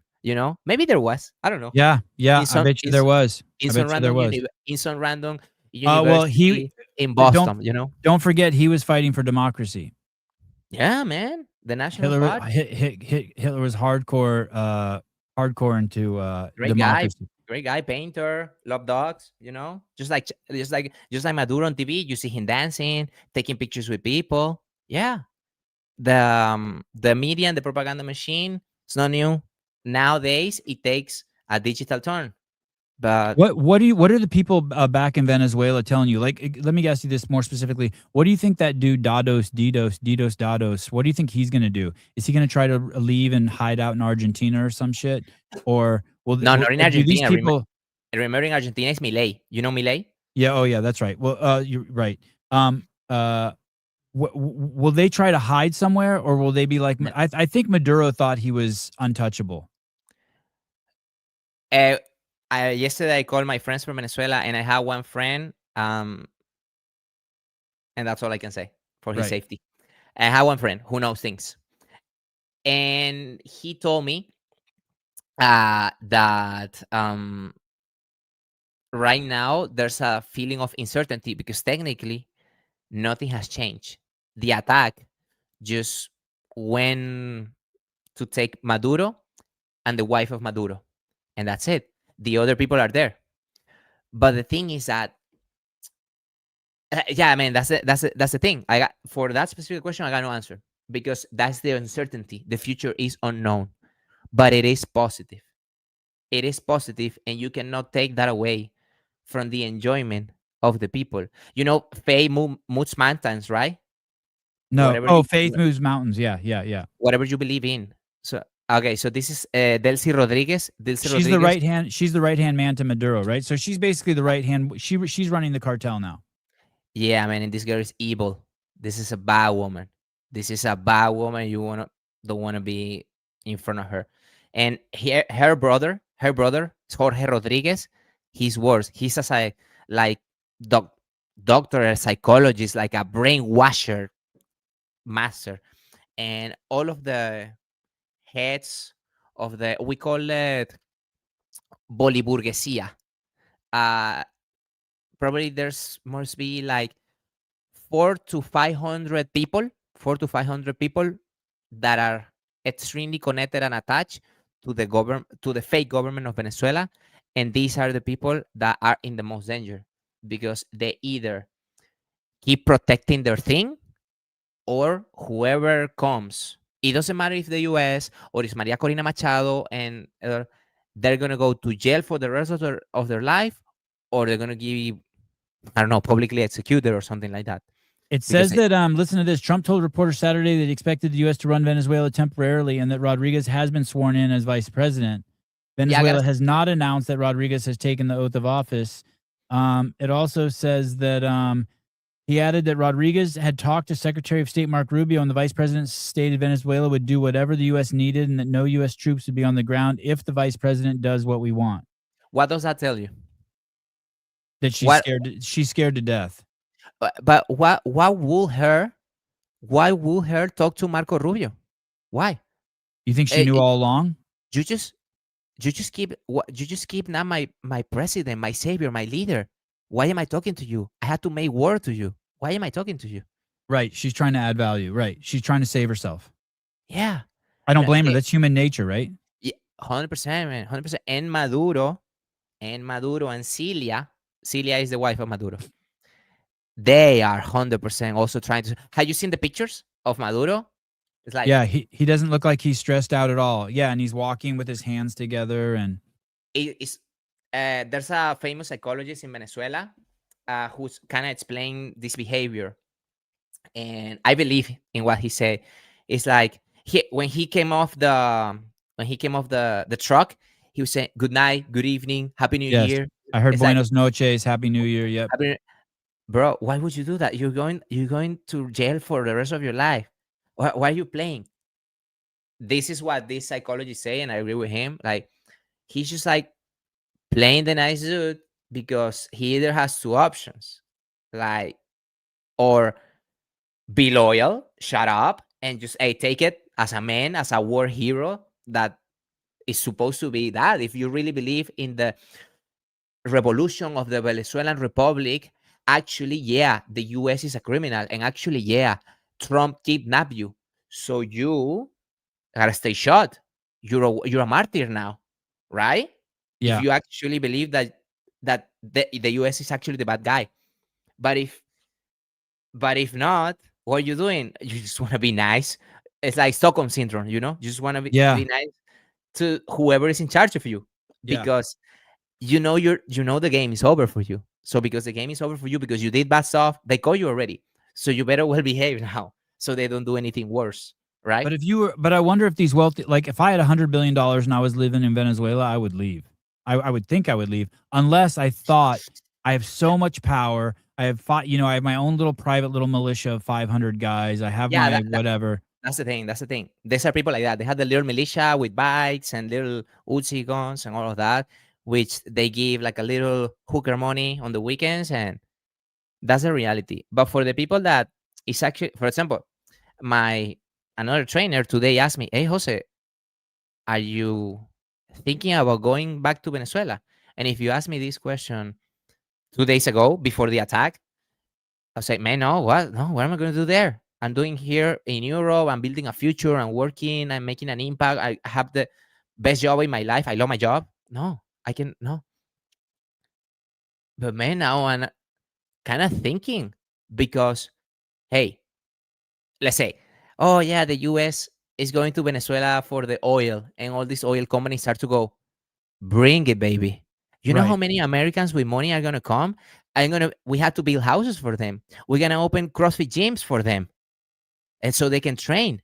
And we're gonna speak English, right? That's here. This is the money opportunity. If you think about it, if you're smart, invest in some American oil companies on the stock market. Buy some land in a countryside of Venezuela and do an Airbnb so they can go to the Amazon.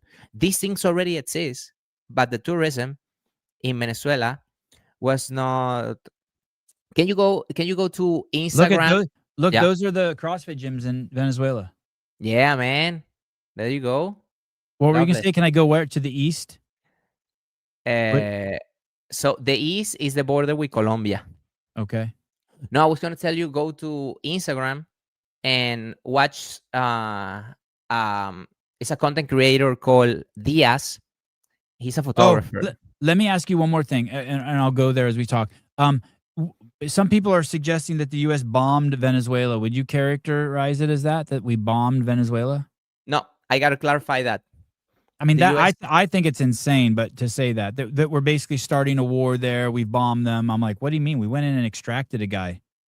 my exactly so my understanding of bombing is like World War II type of bombing, where you have hundreds of airplanes flying through Paris and just dropping bombs, and wherever it falls, it falls. For me, that's bombing, right? But what happened in Venezuela was there's an American YouTuber who explains this operation perfectly. It's a XDA guy who speaks Spanish, and they went to three specific military bases. They shot what they had to shoot, and they went to Fuerte Tiuna. Fuerte Tiuna is the president's house um, in Venezuela, and they knew where to do. They knew where to go. The hallways. This was help, you know, and the bodyguards were shot. Yeah. Um, I sent you a couple of pictures via WhatsApp, but some other pictures I cannot send you because no, and and Do we know how many people were killed? civilian zero, and military we don't know. That number has not been said yet, and probably they will not say it because it's a proof of weakness. Right. Because if it's a proof of weakness, they just come in because honestly, the Venezuelan army is not well trained, and they are only there for interest, not for actually love of their country. That's the Okay. thing. Yeah, man. So What was no, the it's Insta? What's the Instagram you wanted me to go to? Diaz. Okay. Diaz. And then what else? That's it. That's it. That's So it. he's a content creator, and he makes Are you reels. sure it's just Diaz? I don't. Diaz. Diaz. Diaz. I see Luis Diaz. No, no, just Diaz. Maybe I can send you. So I send you via WhatsApp the Sure. profile. Yeah. Send it to me there. And then while you're doing that, I'll pull up these pictures. These are actual photos from the American strike. Let me see which ones. Oh wait, let me see.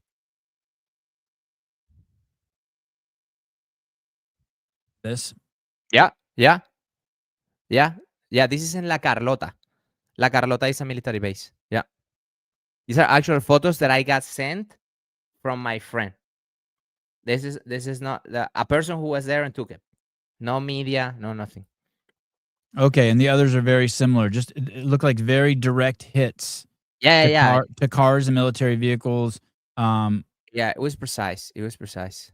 yeah, and you can see all the buildings are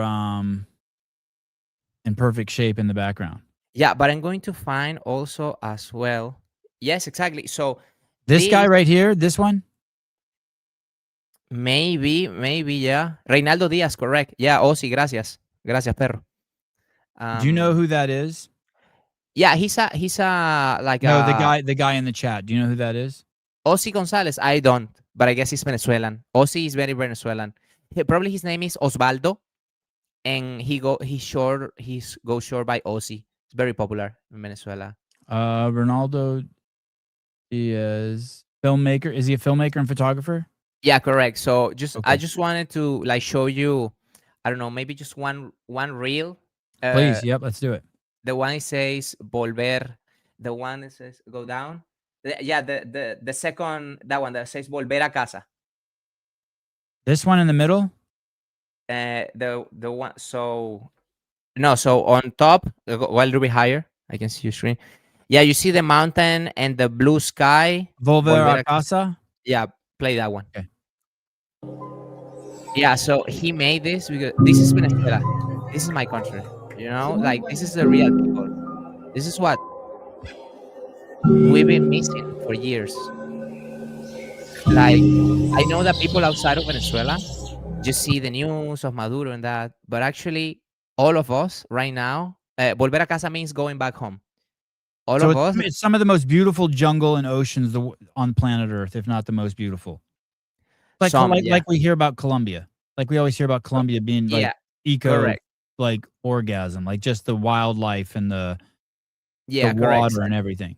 Exactly. Yeah. So that was it. All that. This is a sentiment that a lot of us has, and yeah, when you in Venezuela, in the Amazon, we have the Salto Angel, Angel Falls, which is the highest uh, waterfall on planet Earth, and in terms of tourism, could be a great industry, but because it's not safe to go to our country, we are a lot of people are not making money out of that. You know, Yeah. so Wow, that there's waterfall is crazy. there's potential, man. There's a country with big potential, and we all know. Yeah, that's The the, water the doesn't even hit the ground. It turns to like vapor before vapor. it Yeah, hits at such a far fall. Wow. the myth, the myth or the legend says. So the mountain is called Salto Angel, Angels Falls, popularly because a British explorer called Jimmy Angel discovered it via airplane. But the actual name, indigenous name, is the Aullantepui, the Churum Meru. Aullantepui is the mountain, and the Churum Meru is the waterfall.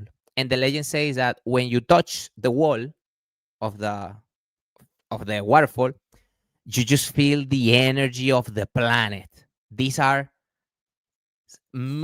millions of years has this been rock formations. The tepuis are mountains that are square, and each tepui has their own ecosystem. There's animal species that Wow. only live in like a 2 kilometer radius, you Wow. know.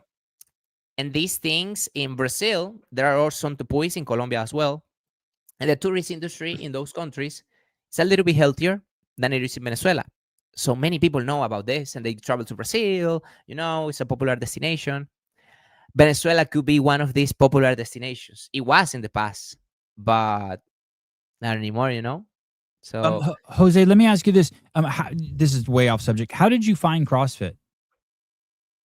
my CrossFit story, I loved. This is actually, how do I find CrossFit? Um, because I grew up playing baseball. It's my favorite sport, and I wanted to be strong, and I went to the gym, And yeah, bicycles, all of that, old school, typical what trainers tell you to do. And then in university, I was still playing baseball, and with some friends, one of the trainers that I have, he told me, his name is Nelson, and he's this type of trainer that calls you, "What's up, little bitch? I don't train with people, man. You cannot be in the gym. Sorry, you're not training today." And I was like, "Come on, Nelson, man. I want to train." No, no, no, no, no. I train only strong people. Are you strong or you're a pussy? And so I love this shit. Right. And he told me, "Hey, man, we gotta do handstand push-ups." I was like, "What?" Handstand push-ups. You know. So he introduced me to CrossFit, What and year was that? What year was that? 2012. Okay. 2012. I was probably 19 there And he was or something. speaking your love language. Oh yeah. And then I went to the tubes, into the YouTubes, and just CrossFit. And what do I found? Mr. Froning. Ah, Of course. of course. Of The course. great Mr. the great one. Uh, yeah, I have the Mayhem. I'm a Mayhem fan. How And can you not be? correct, man. All for it. So I found Rich Froning, a couple videos of him. And in one of videos, probably you recorded these videos. Uh, he said that he played baseball. He was working on the Tennessee Tech. He was like the physical trainer there, and he was a firefighter, and he was a baseball player. That was he was playing all the sports, but baseball was like the number one for him. And I was like, oh, this guy plays baseball and he trains. Maybe I can be like him, in my brain, right? Yeah. But yeah, that got me into CrossFit, into Olympic weightlifting. And back in those days, there was only one affiliate in Venezuela, and it was not in my city. And I didn't have a car. I didn't have was poor, living in my parents. I just did CrossFit in that gym with a group of people. Isn't it amazing? My story is similar, little different, but I was living in a camper, working out at a gym at a university. But isn't it funny when people say CrossFit's too expensive, and people like us were like, "What are you talking about? No, What do you mean? It's all free online. Just go get it." Like, what do you? CrossFit.com. Yeah, I was like, yeah. in YouTube. I went to CrossFit in YouTube, and it's just CrossFit. It was this video of that says like, we are not, we don't use machines. We are the machines, and all of this old school. Pat Sherwood, Chuck Carswell, Todd Whitman, all When of this. when did you think taking your level one would ever be possible? Did the level one come to Venezuela? The level one came to Venezuela last year. Last year was the first ever level one in Venezuela. It No. was one of yeah. Did you go to it? No, unfortunately not, because I cannot go to Venezuela. Because you might get stuck there? Yeah. Wow. I Okay. haven't been in my country for the past 9 years. Okay. And let me ask you this. Where did you take your level one? I took it in Miami. I took it in Miami in 2015. So you Be- flew from Venezuela from Caracas to Miami. yeah, I just took a plane because I have some family living there in Miami. I was just visiting them Yeah. because, yeah, the family, being with them, going to Disney, typical trip that you do to Florida. And And there was a level one because I was passionate for it. I also like to help people. When I was in high school, I went to a Catholic high school, and we did a lot of social work. We went to schools. We did like summer camps for poor kids. We painted houses, hospitals. So I always wanted to help, always. And I thought that by doing the level one, I was like, maybe I can find myself a part-time job as a coach while I study in the university, to have fun, and because I liked it. And I took my level one. I signed up for it. My parents paid for me. My parents gave it to me. It was a gift from them. And I was 20 when I took it. And in my level one, the staff were. I was a CrossFit Games fan at that moment. Watching all the videos. So I still a CrossFit Games fan. All the videos, the podiums, all of that. And then registration comes. You had to show your ID and your registration email. And who's there in front of me at the table? Mr. James Howard, CrossFit Games oh athlete. wow. Yeah, Wow. yeah. And I like, okay, and hey, hey, what's your name? My name is Jose. Hi, my name is James. Like, I know. That is awesome. Yeah, so there was Jenny Orr, Santi Callejas, Jason Ackerman, Wow. Chris Russell, and Hobart. That was my staff. And yeah, I took the level one, man, the full thing. And to me, it was a life changing experience, obviously, right? I cannot say how impactful that weekend, those hours were. Best decision I ever made in my entire life. And yeah, level one was magic, man. The And then pure when did you aspire to become a red shirt? it there. There, you were like, I want to do this. Yes, man, exactly. Because I didn't. What is a rusher? What is a seminar staff? What is a level one, level two, level three? I was like, whatever you are, I want it. Yeah. Because, man, the way that they made me feel, not Mhm. me, everyone, the way that Mhm. they made me feel, the way that they convey the message and the importance of what we do. And they're like, for example, I asked a very stupid question, but that helped me a lot to understand. Because, for example, you ask any question about anything. I was like, James, why why are you here and not training for the games? Oh, that's awesome. This is 20-year-old me, you know. Yeah, yeah. And he's very nice, very polite. Like, all right, oh, very great question. I am training for the games. It's just like this is my job. Yeah. I'm a trainer, and I believe that understanding more the methodology and serving it to others is more important. And yes, I do care how I do at the games, but this is my job. This is my thing. I was like, fuck yeah, dude. Yeah, let's go. And you see Did them at lunch training, they're Yep. fit, the full thing, the full package without shirt, the new shoes. You remember the Nano Speed TRs? Yes, vaguely. Yeah, so there was that the shoes that I think they were my, too narrow for me or something. yeah, the shoes that Fraser wore because they didn't have a big Reebok logo. Oh, You know those? Because yeah. he was a Nike athlete, Yeah. so he only wore those Reebok shoes in the Reebok days because they had a big Reebok logo. So James was doing like a prototype of those shoes, and everybody had Nano 4 at the time, I believe. I was like, "What shoes are those?" And I was a nerd, and he's Nano like, 4 was a great shoe. "Yeah, great shoe." And he was like, "Oh, a little prototype thingy." So, and Jenny, man, Jenny was awesome. Jason was awesome. Jason, yeah, Chris, and I could see the difference because Jason Ackerman is yeah, like a amazing. yeah, like on like this, speaks like Yeah. this. You know what I mean, like that. And yeah, guys, it's amazing. It's magical, like that.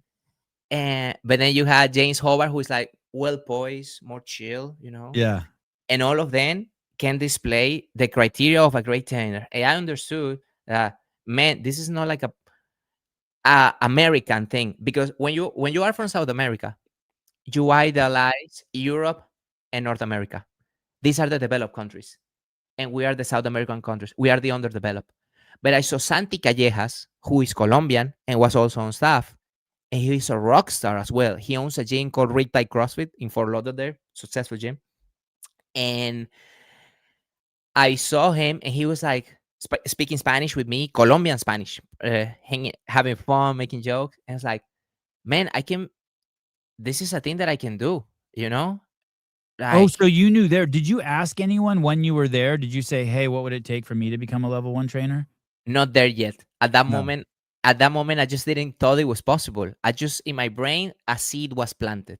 You know, and then I came to Venezuela again, and then it's when I moved to Spain, and that's Santi, Guru Santi, Santiago, hermano, yeah. So then I came to Spain, and in Spain I took my level two.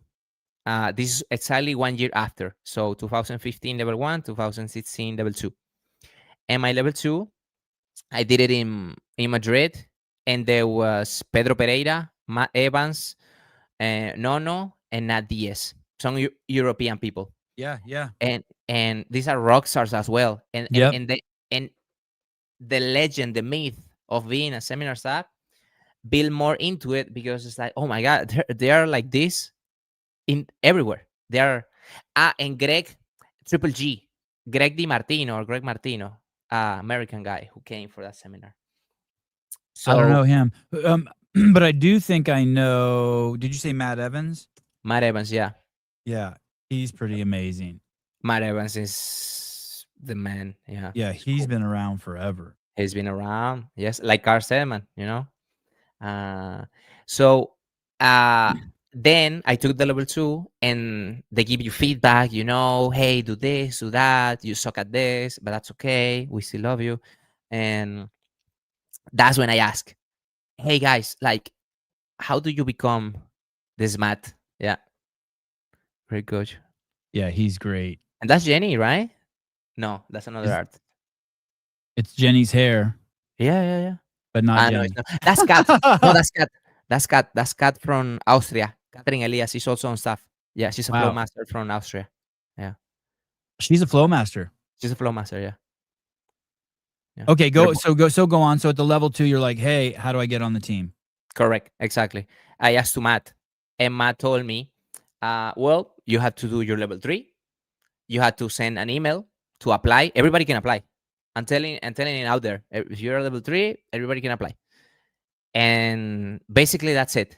And I was like, what do you mean that's it? Yeah, you apply and then you have to do the internship process. And he told me about the internship process, da da da. And I was like, oh, okay, good, interesting. And then in Spain, there was Nono and Nat. Those were the seminar staff here in Spain. Yep, I know. I So definitely know Nat. Nat, okay, yeah. Yep. So I was like, I gotta go wherever they are, you know? So I went, that's when I went to Mallorca because Nat was coaching in Mallorca. And I found a job at Free Move, which is the same gym that she was working.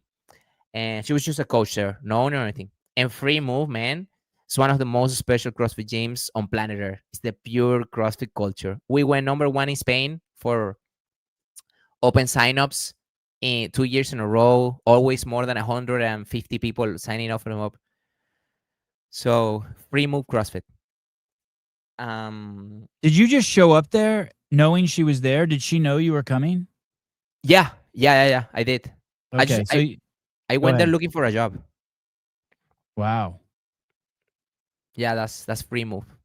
Yeah. Look at you're right. This is just 2 days ago and they're in front of the Pukey poster. That's Pukey baby, incredible. of Yeah. course. That Pukey. So that Pukey was designed by one member who is like a concept artist for Ubisoft, the video game. Oh. So this is a unique Pukey. And look at the age group.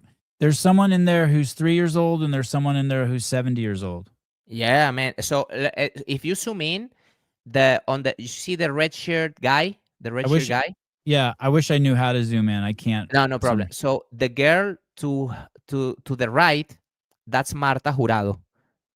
She's a seminar staff as well. Oh, okay. At one point, we were 3 seminar staff working at that gym, and we were 6 coaches or level threes. And yeah, that was cool gym. But now just another chapter. So I go there and I say, well, I want to learn. I want to be a better coach. You know, practice the skill. Give me feedback. Give me feedback. And then she told me, Jose, you should apply to be a translator because in Spain, well, the seminars are translated. They're not in English native. So they are taught in English, but you speak in English and I say it in Spanish. So I started translating. And by started translated, you get involved, you get to meet the people, you You meet the start to flow. memorize the content. You memorize the content, and not also memorize the content, you understand the workflow because Oh, you yeah. understand the culture, you understand what this is all about. And I that's don't think really, very many people get that until they go to a level 1 or a level 2. They don't understand how important it is, the seminar, because of the culture. man, 'Cause it's that's what rocked me too. I mean, obviously the methodology, but the culture was a close second. you can ask me about my level one, what I remember, and I will say zero things about the content. Zero. I just remember the constantly very functional movement, high intensity, and the work capacity across rotational domains because it was written in the t-shirt. You remember the t-shirt? Yeah, yeah, That's why I remembered it. But in terms of like everything else, points of performance, no man. But the full vibe, the hey, this is what we do. Prepare for the unknown and the unknowable. Virtuosity, do the common uncommonly well. We do hard things because we know that the breadth of the stimulus equals the breadth of the adaptation. All of these mantras were ingrained on my brain, and I was like, man, this is how you create a better human being, like yeah, a better, not athlete, what fuck health, no, like a person. If a person has this inside in whatever they do, they are better. yeah, So that was impactful, man, for me at least. And the level one guide is gold because it's free. So the course, that this is a thing that I always say to people in the Spanish speaking community and everywhere. CrossFit is and has always been free and will yep, ever, I hope, no, and no, I hope it will always be free because it's yep, already made that way. Great made it that yep, way. You yep, just go online and the yep, level one training guide, you can download it. It's a PDF yep, for free.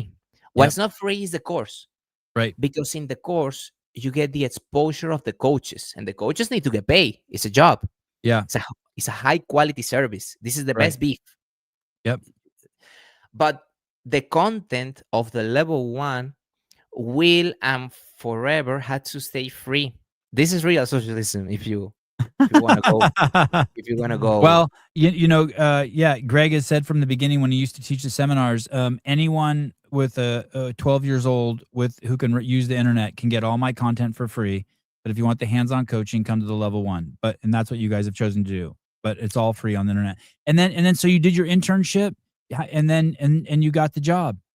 I did. Yeah, man. I did like probably like 6 to 8 translations during Wow. that process. Yeah. I was doing like studying for my level three. I Yep. did my level three test. I passed. I applied for my internship, and they tell you, hey, go select one seminar that you can go, and I selected, and I just went on the first seminar. And that on that time, now it's a little bit different. On that time, you don't do anything on the first seminar. Yep. You're just there because the team needs to see if you're cool, if you Yeah. are like nice human being. You help with the PVCs. You're nice with the participants. You are engaged. You're involved. Just that you care. That you actually care.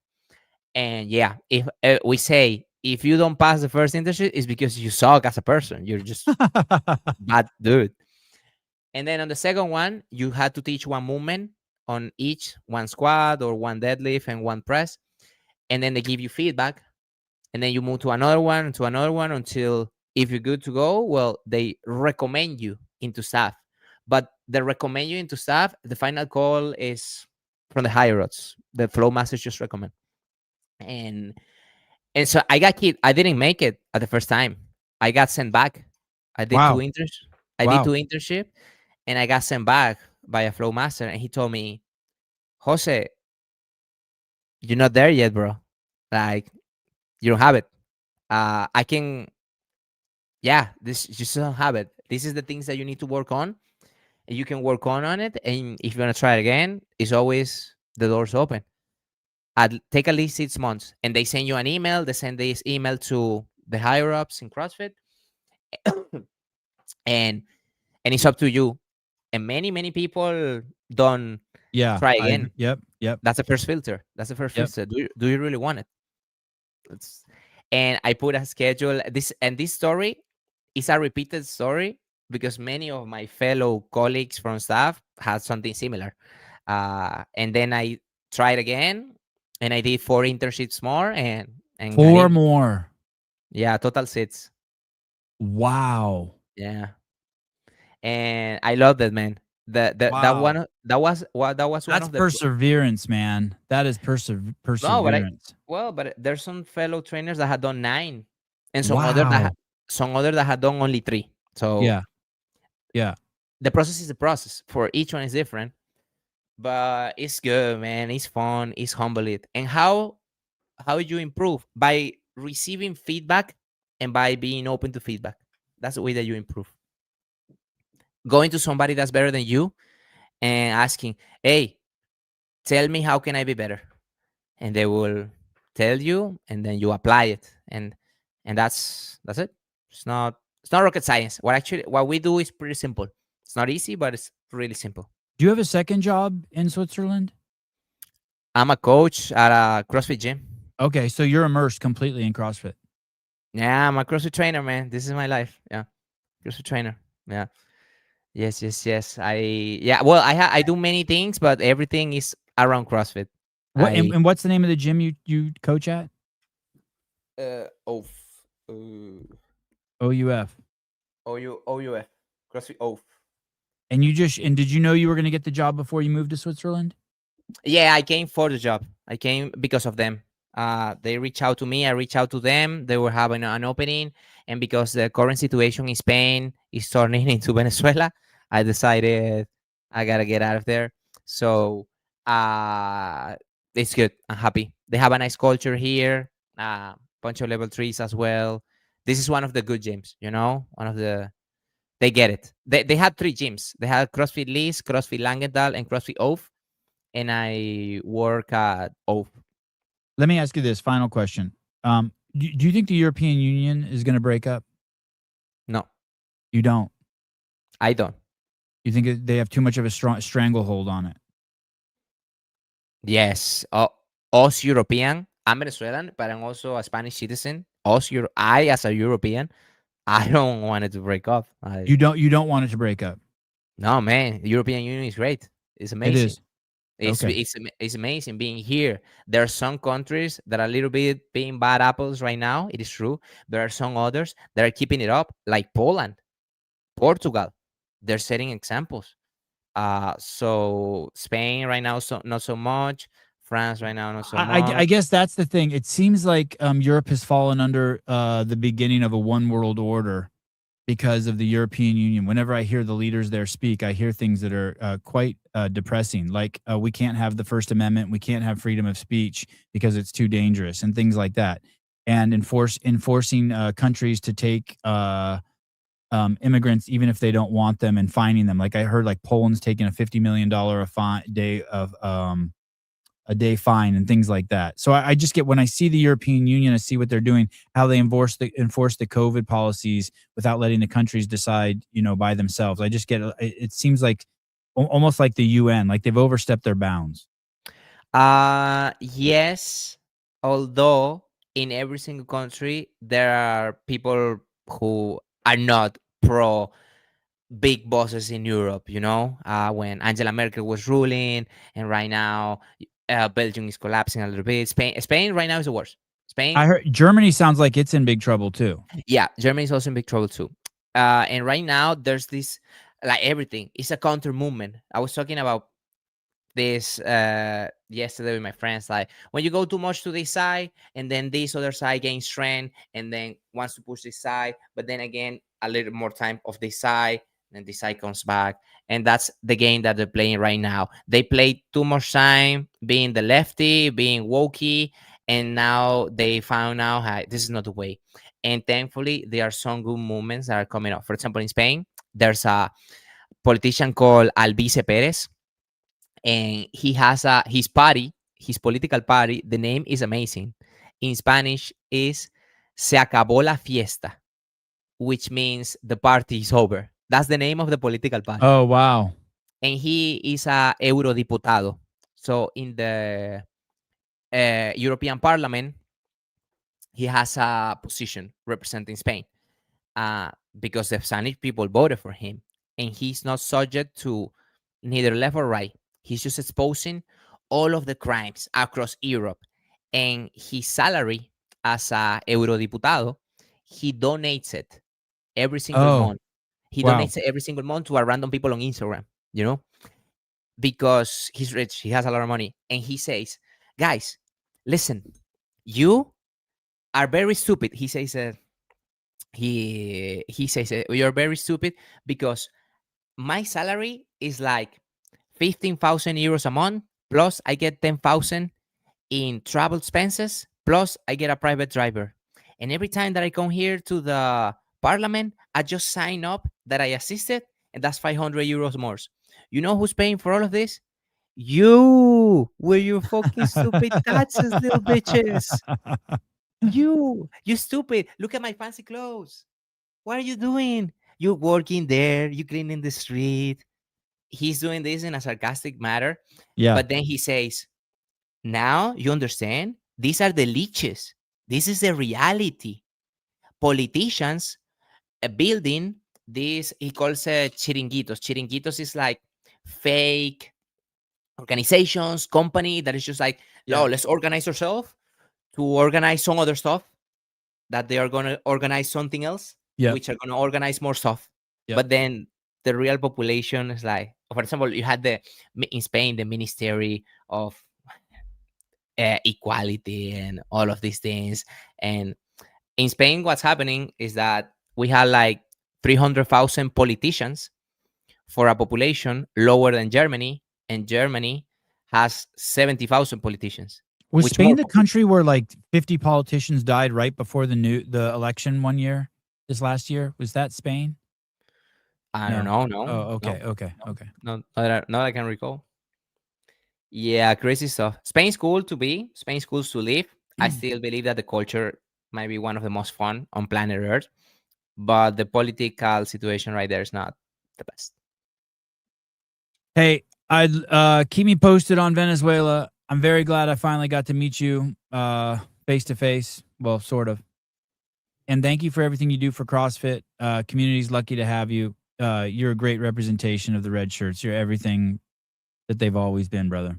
Thank you for what you do for CrossFit, man. Like, yeah, this is the way. That's it. Awesome. All right, man. Have a good night. Thank you. I know you had a long day at work. I appreciate you, and I'll talk to you soon, Jose. Bye, people. Bye, bye. Thank you. Ciao. Jose. Let me see if I can say Jose Zumoza. Jose Zumoza. Jose Manuel Zumoza. Montenegro. Wow, that's a crazy last name. Montenegro. That's a great name. Cool dude. All right. Jose is awesome. What a G.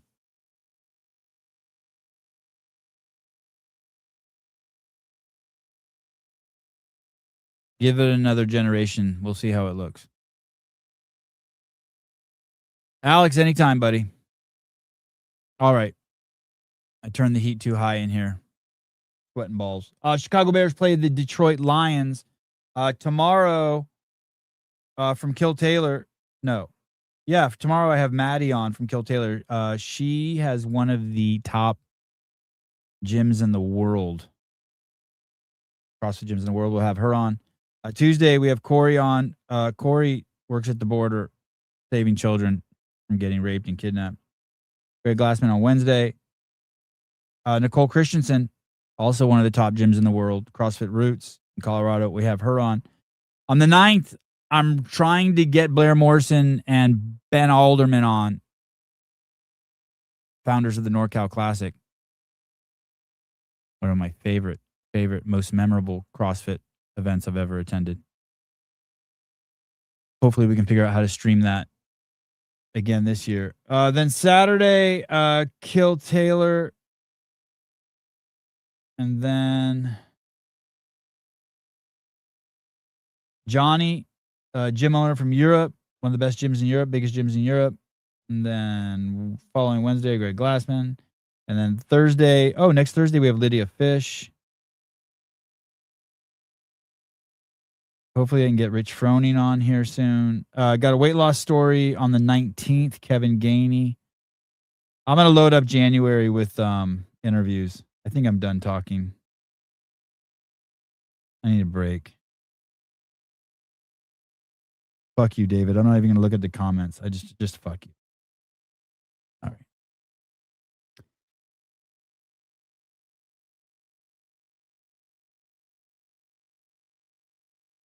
See you tomorrow morning. And always Friday, CrossFit Games update show. Great stuff coming up for that. If you missed last week's update show, it was awesome.